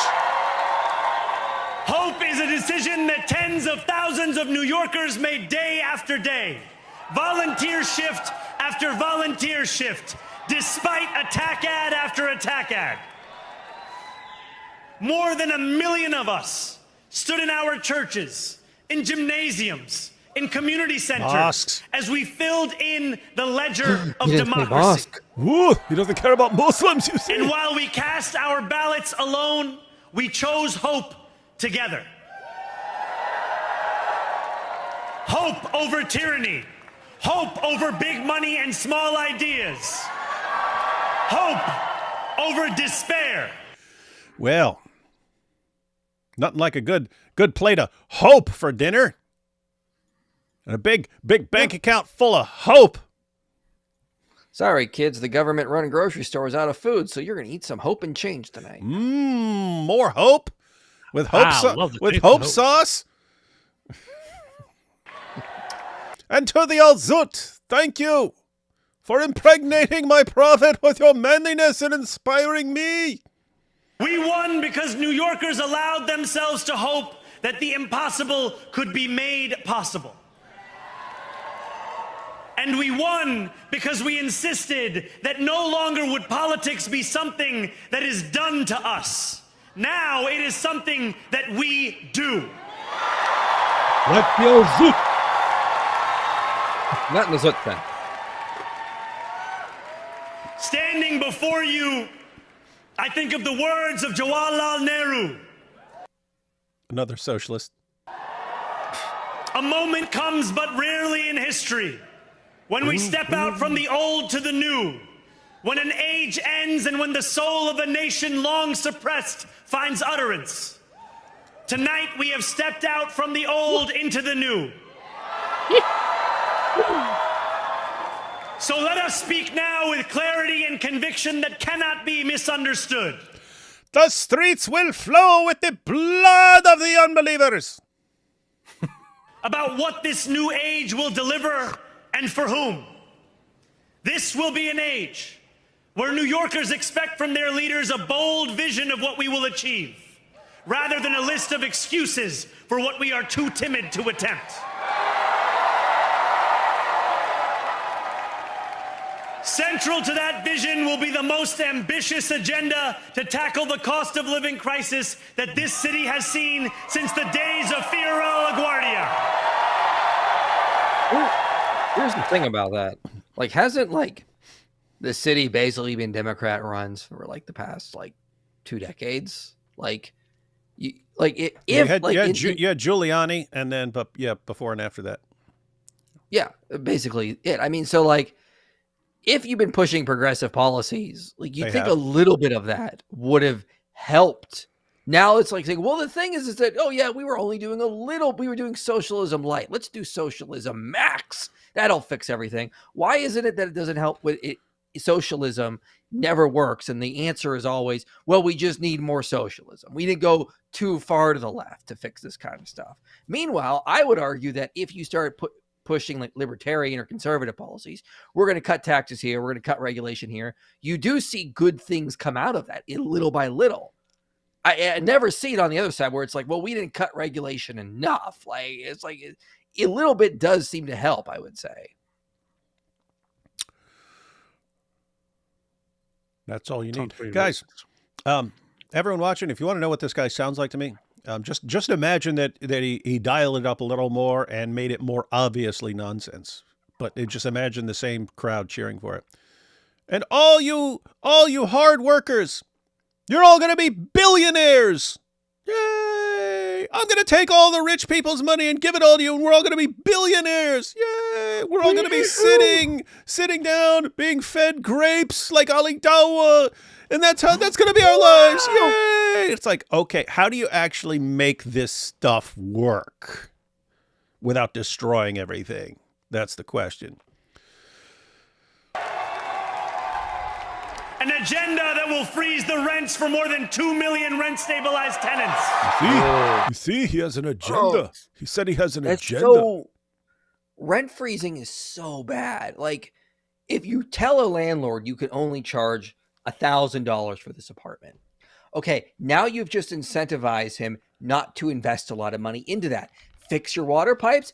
I don't have the money for that. What? Fix your stove? I don't have the money for that because I can only charge you so much money, and I have to pay taxes. I have to pay this. I have to, all sorts of other costs that go into these kinds of things. So like rent freezing always leads to lower quality because as the market changes and goes up, those apartments can't go up along with it. So I'm not saying the rent problem in New York is hunky-dory. It's obviously a problem. You're not going to fix that by rent freezing, though, without deregulating and trying to make it more of a competitive market. That's one of the main problems. Of course, New York's main problem is it's just overcrowded. It's like there's nowhere else to build anymore, so value just is going to increase in what is already there because you just can't go build new places. So you cannot increase the surplus. There's more demand than surplus. That's just basic economics. With someone like him, seems like the goal. So you rent freeze, right? That's another thing. It sounds like a good idea, and can be in certain limited, if there's a temporary thing or a temporary problem and stuff like that. Yeah. But generally, the idea, guys, is hey, you're renting an apartment, and this guy cannot charge you. He can't raise the rent on you or something like that. Well, guess what? You have inflation, all kinds of other things, and changing property values and so on, and IP's pointing out, hey, if all of a sudden costs go up and I can't raise the price, then what happens? With someone like Mamdani, seems like the goal would be, well, then the government buys up all those properties that you don't want to take care of anymore, and then we control them all, and we buy up all the businesses and so on, and eventually we get our socialist dystopia. Make buses fast and free. And deliver universal child care across our city. Whoa. Yeah. Okay. If you make buses free, now you've just ruined the value. No one's going to care anymore. Like, if you have to pay for a bus fare, it tells something in your brain, I have invested money into this. I should respect it more. It goes back to the kid who's given a sports car by his father. He never had to earn it or work for it. Like What Zohran. he's going to be doing donuts in the parking lots. He's not going to care about the car. If someone has to earn a sports car, they take better care of it. That's just standard for anything you're going to invest. If buses are free, no one's going to really respect it. Like, no one's going to really actually think there's any value in there because they can just get on, get off, do whatever they want. It's going to decrease the quality again. This is just standard human psychology combined with economics. When you make stuff free, people don't respect it more. Like the guy that there was a guy that was putting out, I heard the story, but in the 50s, he's putting out sunscreen. No one was buying his sunscreen. He increased the price of the sunscreen, and people started buying it like crazy because they saw it as more valuable now. So sometimes even companies will overprice things to make it seem more valuable than it is. And then people want to buy that because human psychology tends to gravitate towards that. We tend to value things that actually cost. When something is free, we tend to not really care that much. As someone who rode the New York subway over and over and over and over and over again, I just think about apparently it got worse after I left, because then you ended up with like more violence and stuff happening, people pushing people over the tracks and stuff. Because here's what happens, guys. Now I don't know what he plans to do about this. But you have people who are in mental hospitals, and you have people who have mental problems but are not in mental hospitals. They tend to hang out on the subway and on the buses. And they hang out definitely like in the summer when it's hot, they hang out on the subways and buses because they're air conditioned. And then in the winter when it's really cold, they definitely hang out on the subways and buses because it's warm. Kind of fun sometimes with some of the funny, crazy people. Not nearly as fun when it's the hostile and violent, crazy people and so on. But I'd be interested in how this free buses and so on works out for everyone. Well, See what happens. Why do you guys have a problem with free buses? Man, I don't know, because they don't work, man. I don't know. Someone in the chat said, "Well, what should we charge money for playgrounds?" No, that's not what I'm saying. But I mean, I live in Tucson. Okay, the public playgrounds are covered in homeless people, graffiti. Things are always broken. If I take my daughter to one of the trampoline parks or to a McDonald's play place, they're always kept better. So no, I'm not saying charge for playgrounds, but just look at the difference of what happens when something is public and free versus something that you have to charge for. When you go into those trampoline parks, you can't destroy things, but that happens often with the public places. There's graffiti all over the parks here. It just happens. This is human psychology. I'm not saying that's the way it should be, but it is the way it is. And this is the problem with socialists. They don't understand human nature. They did not understand what Immanuel Kant said when he said, out of the crooked timber of humanity, no straight thing ever formed. Humans are not just good creatures, and if you give them free buses, they're going to take care of them. No, they're going to abuse it because we're naturally selfish. We're naturally sinful, as the gospel says. And so that's why capitalism works and socialism doesn't. It actually is more in accord with our nature. And, I mean, people do pay for their parks. You pay that in taxes and so on. Mm-hmm. The question is, should everything just be covered by taxes? Like, should your car be covered by your taxes? Should your bus rides, should everything just be covered by taxes? According to these guys, yes. And that's the direction they want to head in. So if you think that's a good idea, I mean, I would have assumed that just by learning how communism, socialism always fail, and I would assume that at least you would see how completely incompetent governments can be, especially when they have no competition because they control everything. That the end, even if it sounds good, hey, the government will just control everything and give us everything. And then we work for the government and, the government gives us what we need. And as good as that may sound, it sounds awful to me, but as good as that may sound to you, it just doesn't work. Mm-hmm. There was a reason if you were an American tourist and you went to the Soviet Union in the 1980s, people would be begging you, offering anything they have to get the pair of pants you were wearing. Because the pants they made there were crap, because there's no incentive to do a great job. because you're getting paid the same. If you're guaranteed a job and you get paid the same, whether you're the greatest maker of pants in the world or you suck. There's no incentive that the harder I work, the more of a success I can make. There's none of that. It doesn't. So, and what happens? Everything goes to crap. And socialism, communism tends to destroy Christian culture as it historically did. That's what keeps people virtuous. Because you need the state. You need the state to be God, and you can't have some other God that people are loyal to. They do. The socialist makes the state God, and it replaces actual God. And this is what happens. Like the more we go into big government, the more people depend on government, and they don't look to God as the main source. I mean, this is one of the values of Western societies. We develop different institutions, whereas the socialist wants to return to some sort of like neo-primitive form where everything is under the rulers and the leaders. But in the Western society, we have different institutions. You have the church, you have the state, you have academia, you have media, and they don't all work for each other. But under a socialist communist, it all has to be, you have state-run media, you have state-run schools, you have state-run churches. It puts everything back under that. When you have different institutions that manage things, like a church that deals with people's virtue, and they're not being paid for by the government, they're incentivized to go out and actually win converts and make people virtuous, to actually preach the gospel, because they need to actually, like justify why they belong in society. Whereas there, you'll see with state-run churches in Europe, a lot of them are apathetic. They're atheists. They just sort of like initiate weddings. They don't really care. You still need those. So yeah, this is another problem with socialism. Now, may our only regret be that this day took so long to come. Not in the Zoot one.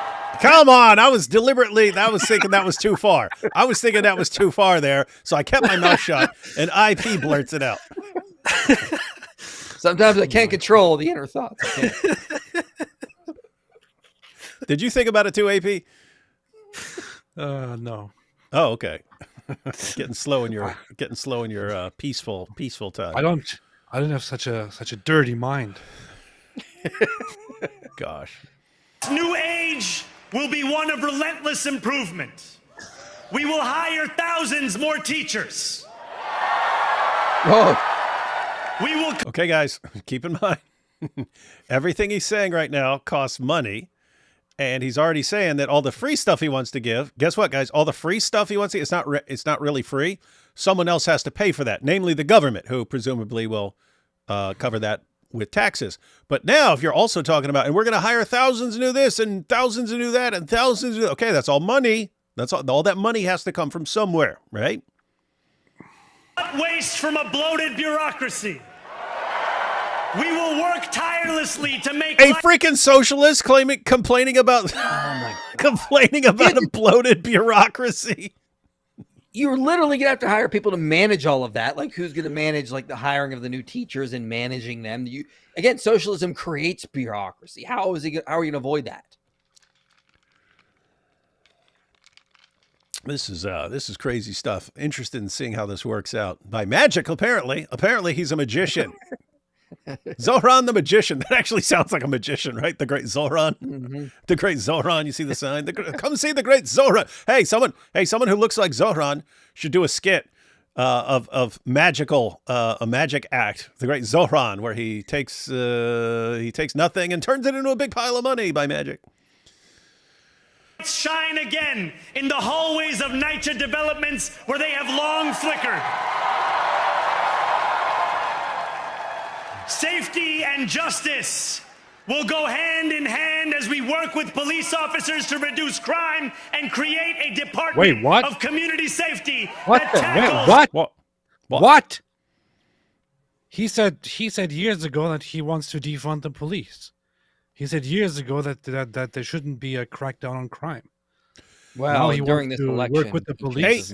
Yeah, AP. Yeah. That was when it was a popular thing. The guy has there's no actual substance there. He's an empty vessel to be filled, not in the Zoot sense, but to be filled with whatever ideas are going to get you elected at a particular time. And he did say in an interview that he regrets saying he thinks the police should be defunded. So he said like a couple of weeks ago, he regrets that. I have a problem saying that a couple of weeks ago when you're saying it in response to it being used against you in an election. You know what I mean? Yeah, right. Yeah. In other words, a lot of New Yorkers turned off by that defund the police. Oh yeah. I regret saying that when I said it, and it was a really popular thing to say, and I said it. Yeah. See, I'm as steady as a rock, guys. As steady as a rock. The mental health crisis and homelessness crises head on. Excellence will become the expectation across government, not the exception. In this new age we make for ourselves, we will refuse to allow those who traffic in division and hate to pit us against one another. In this moment of political darkness, Didn't he start off by, I will never mention Cuomo's name again? New York will be the light. Here, we believe in standing up for those we love. Whether you are an immigrant, a member of the trans community, one of the many black women that Donald Trump has fired from a federal job, a single mom still waiting for the cost of groceries to go down, or anyone else with their back against the wall, your struggle is ours too. It is my struggle. And we will build a city hall that's I'm going to write a book called My Struggle about how I will deal with the problem of the Jews. stands steadfast alongside Jewish New Yorkers and does not waver in the fight against the scourge of anti-Semitism. Where the more than 1 million Muslims know that they belong. Not just in the 5 boroughs of this city, but in the halls of power. No more will New York be a city where you can traffic in Islamophobia and win an election.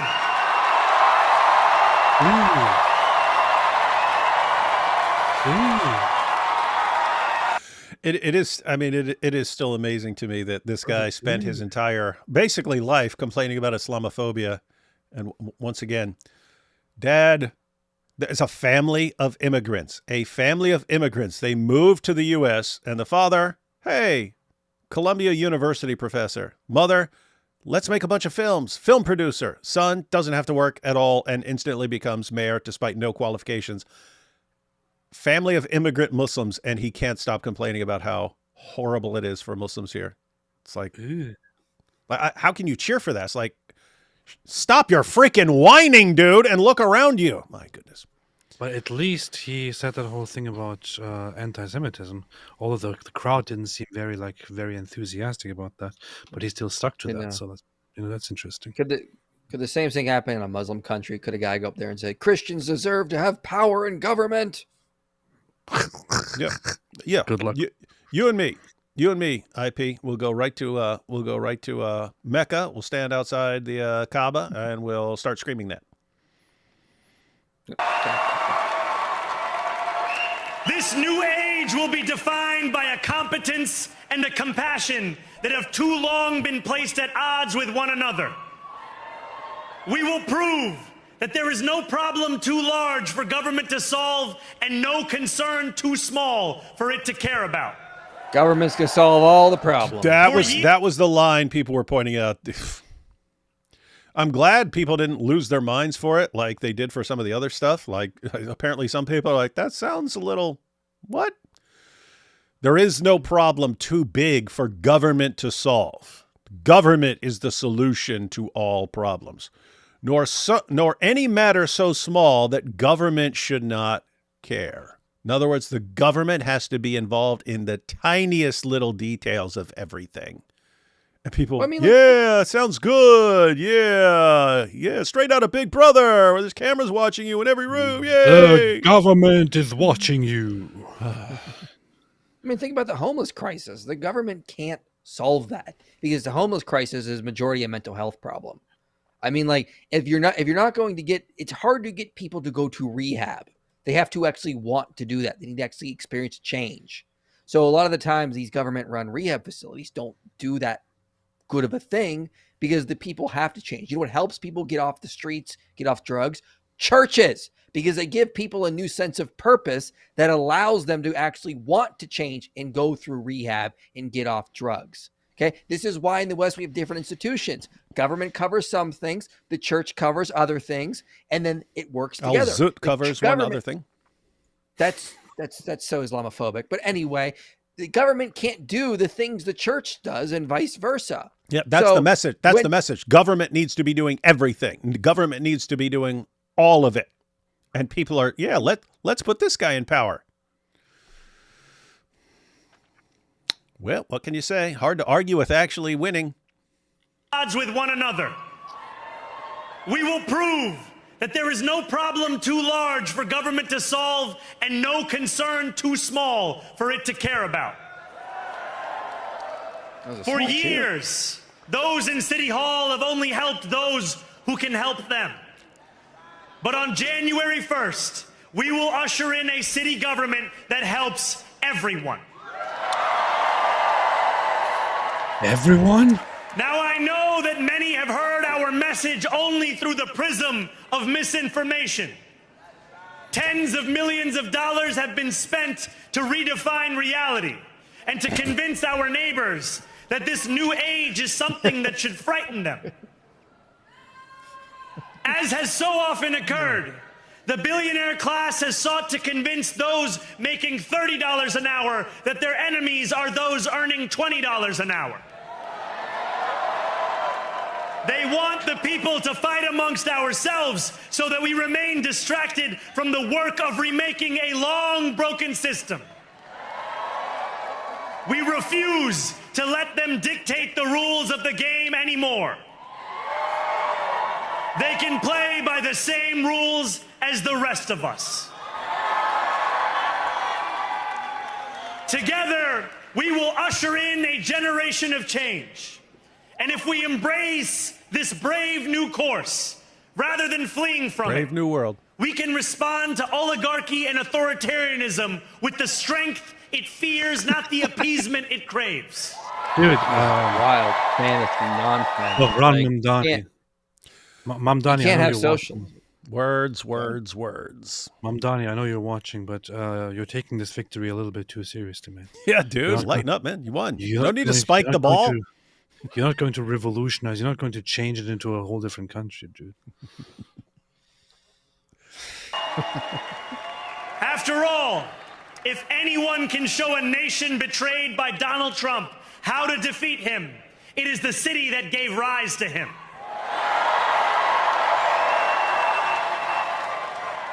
That was a And if solid there is landing. any way to terrify That would, but it would be more solid if like Donald Trump like surrounded the city with the military and stuff. Like what?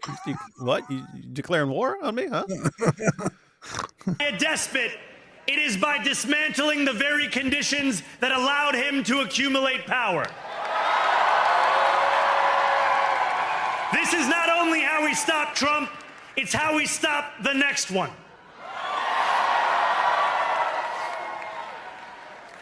So Donald Trump, since I know you're watching, I have 4 words for you. Turn the volume up.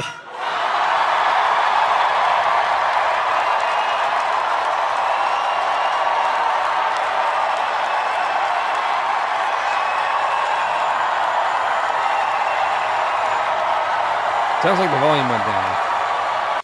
The crowd's easily amused. What's that? We will hold bad landlords to account because the Donald Trumps of our city have grown far too comfortable taking advantage of their tenants. We will put an end to the culture of corruption that has allowed billionaires like Trump to evade taxation and exploit tax breaks. We will stand alongside unions and expand labor protections because we know, just as Donald Trump does, that when working people have ironclad rights, the bosses who seek to extort them become very small indeed. We will fight those who do not believe in Allah.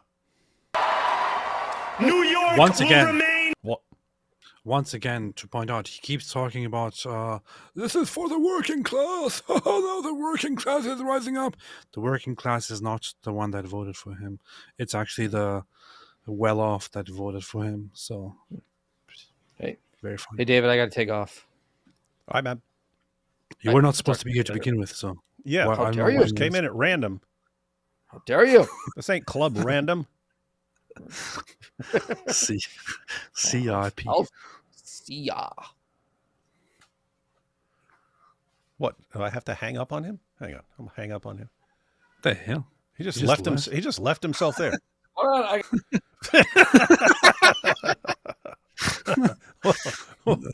on, what a nerd, man. All right, let's finish this one. A city of immigrants, a city built by immigrants, powered by immigrants. The city was not built by immigrants. New York City was not built by immigrants. What are you talking about, man? It was not built by immigrants. Everyone was immigrants back then. It was settlers, not immigrants. You're a settler, colonist. It was Down colonists, tonight, not immigrants. led by an immigrant.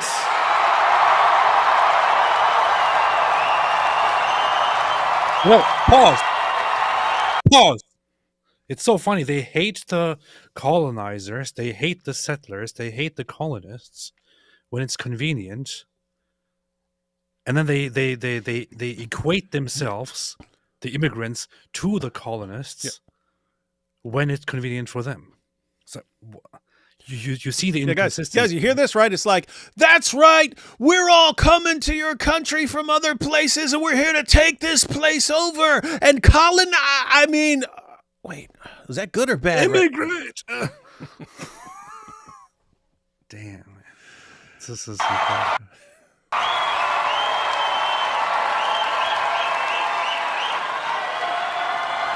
So hear me, President Trump, when I say this. To get to any of us, you will have to get through all of us. Yeah, Donald Trump was coming. He was just coming to take over the city and destroy you all. When we enter City Hall in 58 days, expectations will be high. We will meet them. A great New Yorker once said that while you campaign in poetry, you govern in prose. If that must be true, let the prose we write still rhyme, and let us build a shining city for all. That would have been a good time to bust out some rap lyrics. Sadly, it wouldn't work because he is the worst rapper I've ever heard in my life. You know, even when I disagree with certain people, but they give like really good speeches, I'm usually like, okay, yeah, this is a good speech. With this guy, this is not even a good speech. This is just him like satisfying himself on stage, in like a very strange way. Yeah, it's like you said. It's like you went to ChatGPT and said, "Hey, ChatGPT, take the speeches of all the previous communists and socialists and so on who rose to power and sort of distill it into the most common stuff, and then make it way more narcissistic." Yeah. Like, okay, here Give you me go. a bunch of one-liners about how good I am. It's so weird. And we must chart a new path, as bold as the one we have already traveled. After all, the conventional wisdom would tell you that I am far from the perfect candidate. I am young, despite my best efforts to grow older. Here he goes. Here he goes talking about I himself. am Muslim. Allah Democratic socialist. Hey, that was actually interesting. I was listening to the cheers to seeing what most of the people. So, Democratic Socialists was the biggest pop there. So that's what the bulk of the audience is most interested in. And most damning of all, I refuse to apologize for any of this. And yet, if tonight teaches us anything, it is that convention has held us back. We have bowed at the altar of caution, and we have paid a mighty price. Too many working people cannot recognize themselves in our party. And too many among us have turned to the right for answers to why they've been left behind. We will leave mediocrity in our past. No longer will we have to open a history book for proof that Democrats can dare to be great. Our greatness will be anything but abstract. It will be felt by every rent-stabilized tenant who wakes up on the first of every month, knowing the amount they're going to pay hasn't soared since the month before. It will be felt by each grandparent who can afford to stay in the home they have worked for, and whose grandchildren live nearby because the cost of childcare didn't send them to Long Island. It will be felt by the single mother who is safe on her commute and whose bus runs fast enough that she doesn't have to rush school drop-off to make it to work on time. A chicken in every pot and a car in every garage. Yay! And it will be felt when New Yorkers open their newspapers in the morning and read. He thinks people open newspapers. Oh, sorry. Headlines of success, not scandal.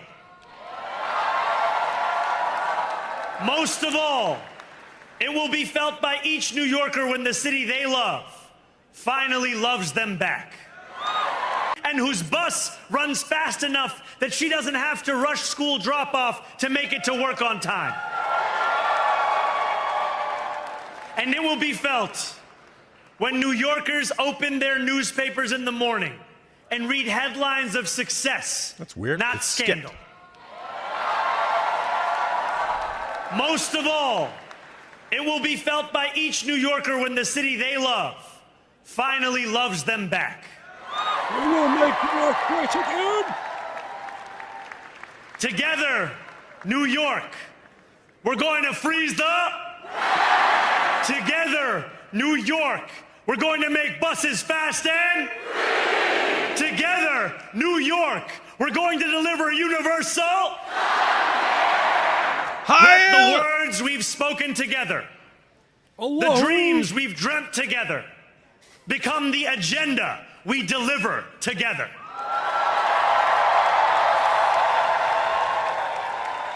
New York, this power, it's yours. This city belongs to you. Thank you. Wow, wow, wow, wow, wow, wow, wow. That was the gayest speech I've heard in my entire life. That was the basest speech you've ever heard in your entire life. Bassist, yeah. You should be used to stuff like that. You used to listen to all those Hitler speeches all your life. They were better than this, man. Well, he's basically saying the same thing, but he was like, and he's like, it's different. What? Zohran Mamdani, New York style halal pizza. Zohran. I wish I had businesses and then I could like randomly name products like the Zoot Burger or something like that, and then like no one would know what the joke is. What would Zohran Mamdani have to do for the sweet summer child left-leaning girl bosses to experience surprised Pikachu face and subsequent terror regret? I don't know. We'll be seeing it pretty soon, I'm guessing. Copy paste of Chavez's speech. Yeah. Chavez. Malicious, not stupid. They know what they're doing. It's possible to be malicious and stupid. No comment there. Thank you. Why is he acting like he's the president of the world? Watch him get deported, lol. In Mumbai, too, they detest Zohran like guys as mayor. If you meet, you saying detest like they hate him, so they're smart. Have you seen Kanye met with? Oh, we already saw this. Met with Jewish rabbi in New York, Yoshiyahu Pinto, to make amends for past anti-Semitic remarks. Yeah, we talked about that earlier. In short, happy that we're getting nice Kanye right now. We'll be way happier if it actually lasts, because it never does. That's the danger of Islam. They will smile in your face and tell you sweet little lies and turn on the gullible and educated given the chance. No, Islam is peace. We smile in their faces and we love them. That's what the Muslims say. I was saying, you know how Muhammad stole all his lines from everyone else? Mm-hmm. Be funny if that one was stolen from Al Zut. their line is like, we smile in their faces, but zoot them in their butts. Oh, man. Looks like Marxism will spread in the U.S., not spread the way Muhammad spread his cheeks for the... He said so zoot. Mamdani's mom's first husband was a Jew. You see? Mitch Epstein didn't know she, an Indian Hindu, became a Jew through marriage. Yeah, marriage probably didn't end well, and that's why they hate the Jews now. Did his hunger strike include night feasting? Yeah. And I went on a hunger strike the entire month of Ramadan and did Ramadan fasting. And that's why I've gained 75 pounds and now have type 2 diabetes. It seems Zut is overriding this Christian channel. That's true. That is Zut, true. or overriding things. Mormonism is theological socialism. It may sound good, but it doesn't work. Ha! Tell that to... I don't know who their leader is anymore. Mormonism? Stop being racist, guys. South America is a paradise. I lived there for many years. No one owns a thing, and they are so happy about it. Trust the commie. That'd be a funny shirt, Trust the Commie, with a picture of Zohran Mamdani. Picture of Zohran says, Trust the Commie. Zohran had more mandates in his speech than Momo has with the Al-Zut, if that were possible. That's pretty good. This is why public schools don't teach basic economics. If they did, people wouldn't vote for this communist trash. Yeah, it seems like you tell young people this stuff. I remember growing up and communism was frowned upon heavily. What a deluded person Sam is, claiming he'll meet PBD with his mental psychological issues. Lol. That man is deluded along with BPD borderline. They did a joke on PBD and BPD. That's pretty good. That's pretty witty. Pretty witty. Someone said Sam is meeting with PBD. It wouldn't be surprising because, like, he's a Syrian and has been trying to do stuff with Sam for a little while.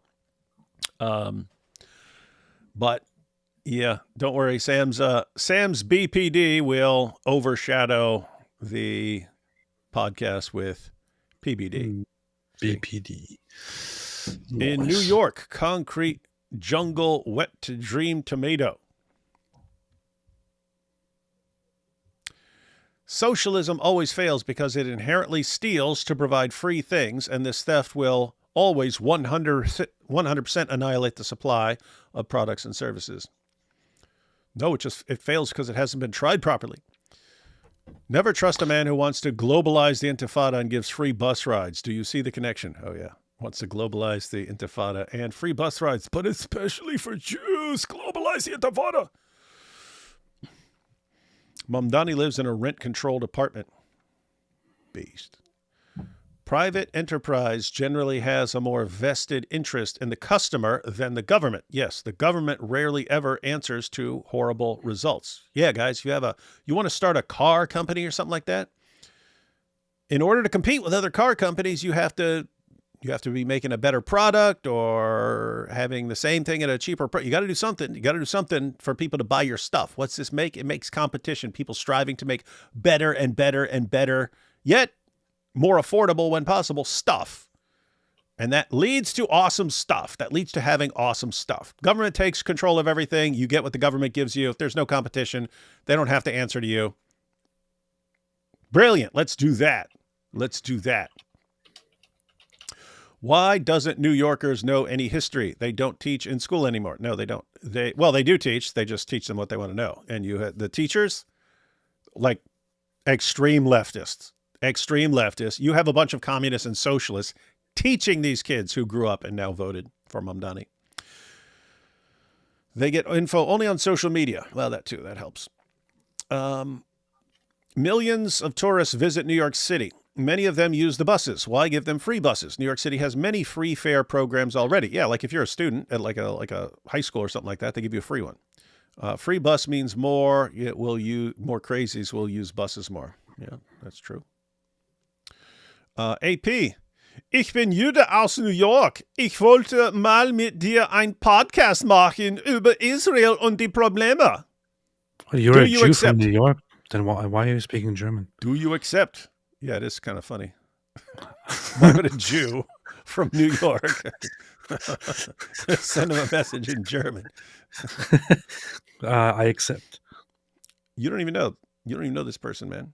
I accept, man. These billionaires, are they in the room with you now? Mm-hmm.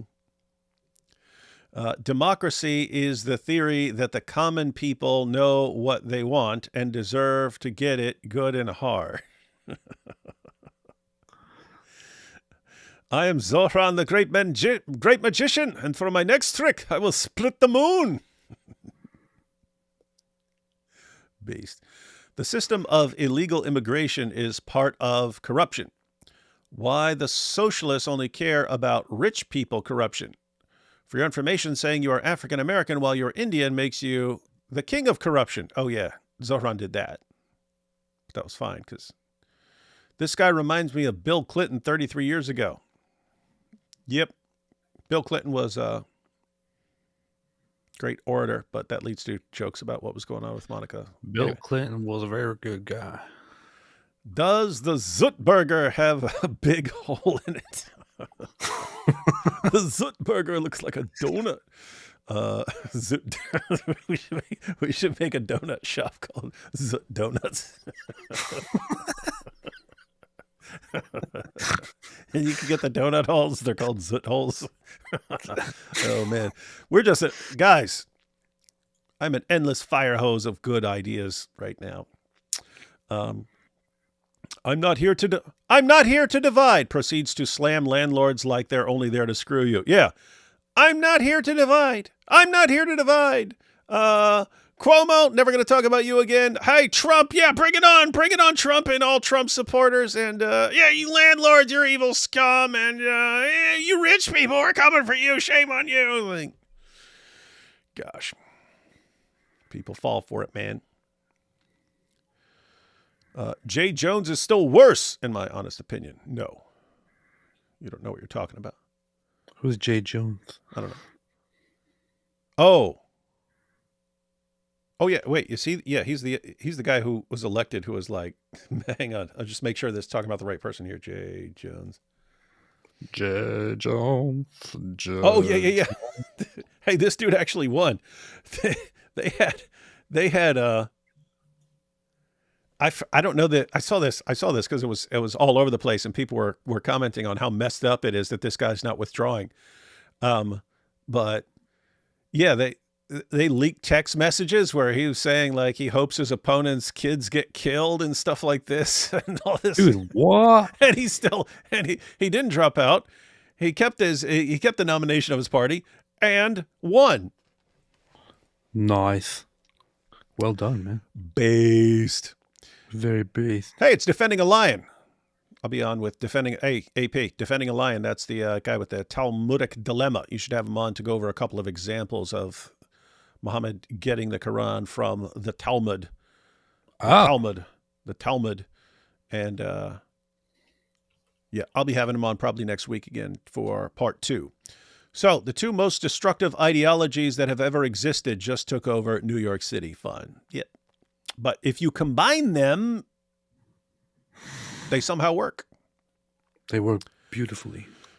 And this time. An Islamo-Nazi commie whose motto is no problem too large for government to solve and no concern too small for it to care about. Nothing to worry, eh? Yep. Nothing to worry about at all. And anyone who says otherwise is an Islamophobe.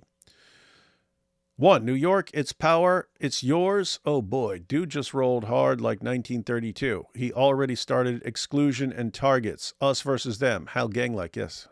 It's our power, and we took it from them. We took it from them, and now we will destroy them all.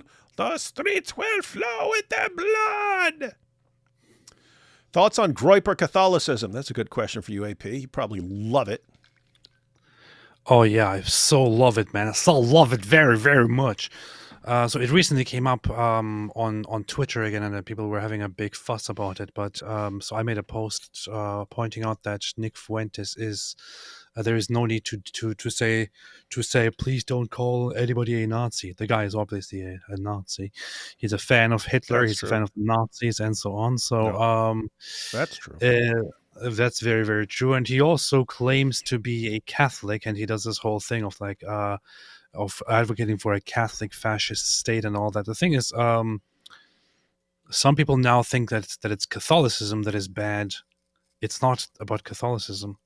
The Groyper movement, led by Nick Fuentes, tries to present Catholicism as part of their ideology, as in line with their ideology, but it's not. The Catholic Church is very clear on explicitly rejecting the ideas, the ideology that the Groypers are advocating for. So not if Nick is the new pope. He is not following the teachings of the Catholic Church at all. And, I clearly say this as a non-Catholic. So we can all see from the documents of the Catholic Church, from the Vatican, since the Second Vatican Council, that any kind of advocacy for fascism or exclusionism, anti-Semitism, and all of that is condemned by the Catholic Church.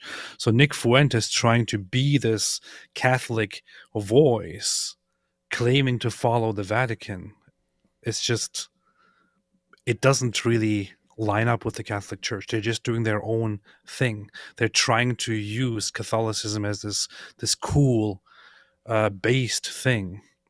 But I don't think that they actually want to go to any ends with this. I don't believe that Nick Fuentes actually believes that they would be at some point having power and then actually adopting Catholicism as their theology or something like that. He's just using this because Catholicism historically seems very traditional and seems, based. So that's all it's about. Most of these online Groyper Catholics don't have any idea about Catholicism. Most of these online Groyper Catholics aren't even Christians. Just look at their behavior. Look at their responses when you ask them about Christian things. So I wouldn't take that too seriously. Last ones here. So are Zoot back in style? Yes, they have been. Where you been? Yeah. Where you been? Then think Nick is a plant trying to tie us to fascism. No, I think he believes what he's saying. I think he's a paid gay guy. That's it. That's possible, too. Hard to tell nowadays. Bet you New York be handing out more CDLs now. Yeah, that's true. All right, man. We covered it all. And now we can wash our hands of Mamdani until the first dumb thing he does. Alhamdulillah. Alhamdulillah, Allahu Akbar, Allahu Akbar. We have taken over New York City, Allahu Akbar. Final thoughts, man? Those are my final thoughts, man. Funny, since Muslim Brotherhood is actually fascist. It is. Well, yeah. But it's not when someone like Mamdani does it. How do I deal with anti-Semitism at local Ortho church? Ooh. Like every Ortho church in the world. Been to Catholic church too. Also anti-Semitism. Protestants are far superior in that regard and in every other way. Yeah, Protestants are generally, in many ways, better than the other two. very often. That said, I don't know. I don't know who you're asking. I don't know what kind of answer you want. But He's asking, how do I deal with it? I think you will most frequently find that in the Orthodox churches, due to political and ethnic reasons, cultural reasons. I mean, my Orthodox parish that I go to is not like that. In fact, the priest is very clearly outspoken and clearly speaks against anti-Semitism, for example, and mentioned that in a sermon even. So I don't know. I don't really know what to tell you. What do you say, David? Well, going to come up with the most genius idea ever. Write down your complaints about your church and nail it right to the door in everyone's face. That's how you do it. It's very funny you would say that because the guy who did that was like one of the biggest anti-Semites. And someone should have nailed something to his door about that. I would have totally done that. He'd have been like, "Oh, I nailed this thing to the door," and like then he freaks out and goes off the deep end and been like, "Yeah, I'm nailing this to your door. How's that? How you like that? How's it feel now? Huh? How's it feel when it's your door?" Martin Luther was an extreme, insane anti-Semite, and later he started off cool and thinking, and then nope. I don't know enough about him to like check out like whether he had a personality disorder or something like that. Because think if he thinks, oh, yeah, hey, now they're getting the true gospel, now they'll accept it, because not this corrupt version, they'll accept the true gospel. So hey, yeah, guys, quit being mad at Jews. Now they're gonna hear the truth, and then we have to burn all their stuff. Like, how'd you go from there to there? Well, they rejected him. So I wonder, like, like Sam with like the terror of abandonment and so on. But again, I don't know enough about him to see if there's any evidence for anything there. He did start out with trying to with being against Jew hatred and just suggesting that he can change them, and then he quickly became anti-Jewish and suggested that you should kick out and possibly kill and enslave all the Jews and destroy their worship places and all that. Pretty messed up. So. Yeah, he left the Catholic Church and somehow turned into Nick Fuentes. See, that's what happens. You leave the Catholic Church. That's what happens. You leave the Catholic Church, you become and Nick then Fuentes. you become a Nazi.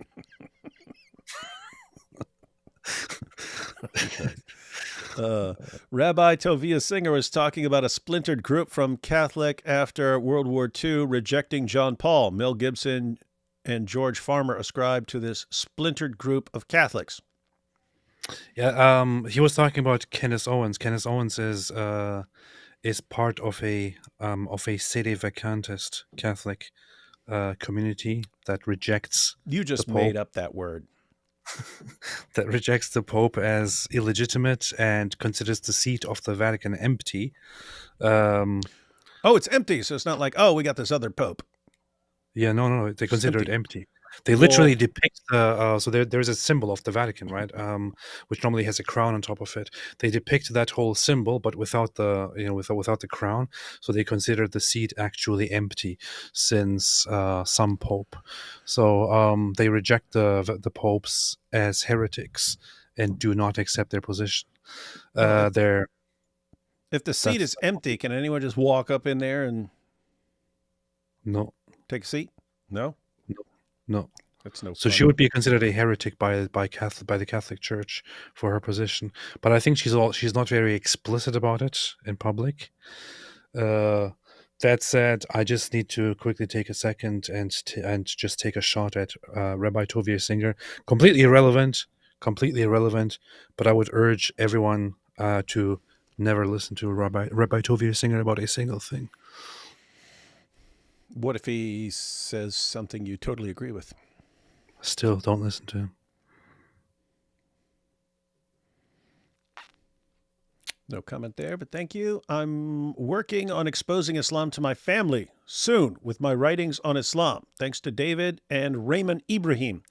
Also, I'm so happy to see AP now in comparison to 2 years ago on an old live when he was a total, terrible, awful loser. Thank you both. Thank you, thank you, thank you. Thank you, Charlie. Awesome to hear with your family. The splintered group might really exist. Ultra-conservative Catholics that rejects current Pope and anti-Semites and anti-Israel. Interesting theory. Yeah, that's true. You agree? I mean, it's not a speculation. You can look it up. It's called sedevacantism. That is actually a movement that is considered heretical, but that is a kind of large-ish movement within Catholicism. Now, if you want something really creepy, look up sedevacantism. Spell it backwards, and then see what happens. Ooh. Hey, AP. What? All right, man. Final thoughts. You said some gibberish earlier. Anything? What's going on? What's going on? What's the plan? What's the plan for the next couple of days, leading up to the greatest live stream in history, which will be this Sunday. But what's going on before then? Yeah, I think we're going to be live tomorrow, ain't we? Should be live tomorrow, and then we're going to be live again on Saturday. Going to go through a few things, just regular live streams. Take it slow, take it easy, and then on Sunday, D-Day. On Sunday. Everything happens on Sunday, ladies and gentlemen. On Sunday. So some people asked why that thing about Tovia Singer. I would just say I think Tovia Singer is a fraud. I think he's a liar. And I think that Jews should be the first to reject somebody like him, because he's I actually sincerely think that he has blood on his hands and he puts Jews in danger by sweet talking the Muslims who want to kill them all, and instead attacking Christians and Christianity. He's terrible. I tried talking to him personally. I tried inviting him and talking to him publicly. I have tried multiple channels now. I have many mutual friends now with Tovia Singer. I tried it in many ways, and he has consistently rejected it. Hold up. Just contact him. Just contact him as a jihadi and say, Hi, Rabbi Tovia Singer. I hate the Christians. I want to destroy all the Christians. Can we work together? Can you be with me on my show? Yeah. So I tried talking to him, but it doesn't work. So I'll just say it openly. He's a liar. He will use any chance he can to talk trash about Christians and Christianity, but then we'll actually come together with the Islamists, who openly say that they are for the death penalty for apostates, who openly say that they are for taking over the countries of the disbelievers, who openly say that they are for all these disgusting things, and he will sit down with them and will tell them how great Islam is. I mean, look it up. He recently sat down with the Orthodox Muslim. He actually sat down with him and told him about how Judaism has a lot of respect for Islam and Jews have lots of respect for Muslims and all that. He loves to sit down with those that very respect people. Is not reciprocated. Yes, he sits down with those Islamists and basically licks their bottoms for them, not their balls, and is then treated by them the way Muhammad was treated by the Al-Zud, and is also contributing to the blindness on behalf of Jews to those Muslims who believe that the Jews should be suppressed and killed. He is actually endangering Jews everywhere.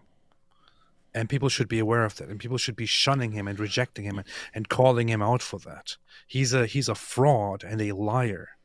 That's what he is. It is pretty So, It is pretty screwed up if he's consistently wants to be all buddy with an ideology that wants to wipe out Jews, as if that's going to have some positive outcome. I mean, his logic is basically, the Christians, they want to, the Christians endanger us because they want to convert us and thereby endanger our eternal state, whereas the Muslims only want to kill us. So, all right then. All right. Little Joseph said, I'm pretty confident Nick Fuentes has something called schizotypal personality disorder. Well, he's got something.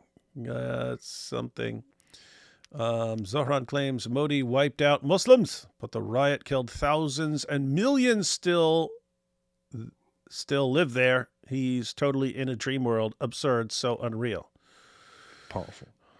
But he really loves the Holy Land 5. All right, everyone. Catch you tomorrow on AP's channel, in theory, unless he changes his mind at the last second, as he occasionally does. Alhamdulillah. But we'll see. Allahu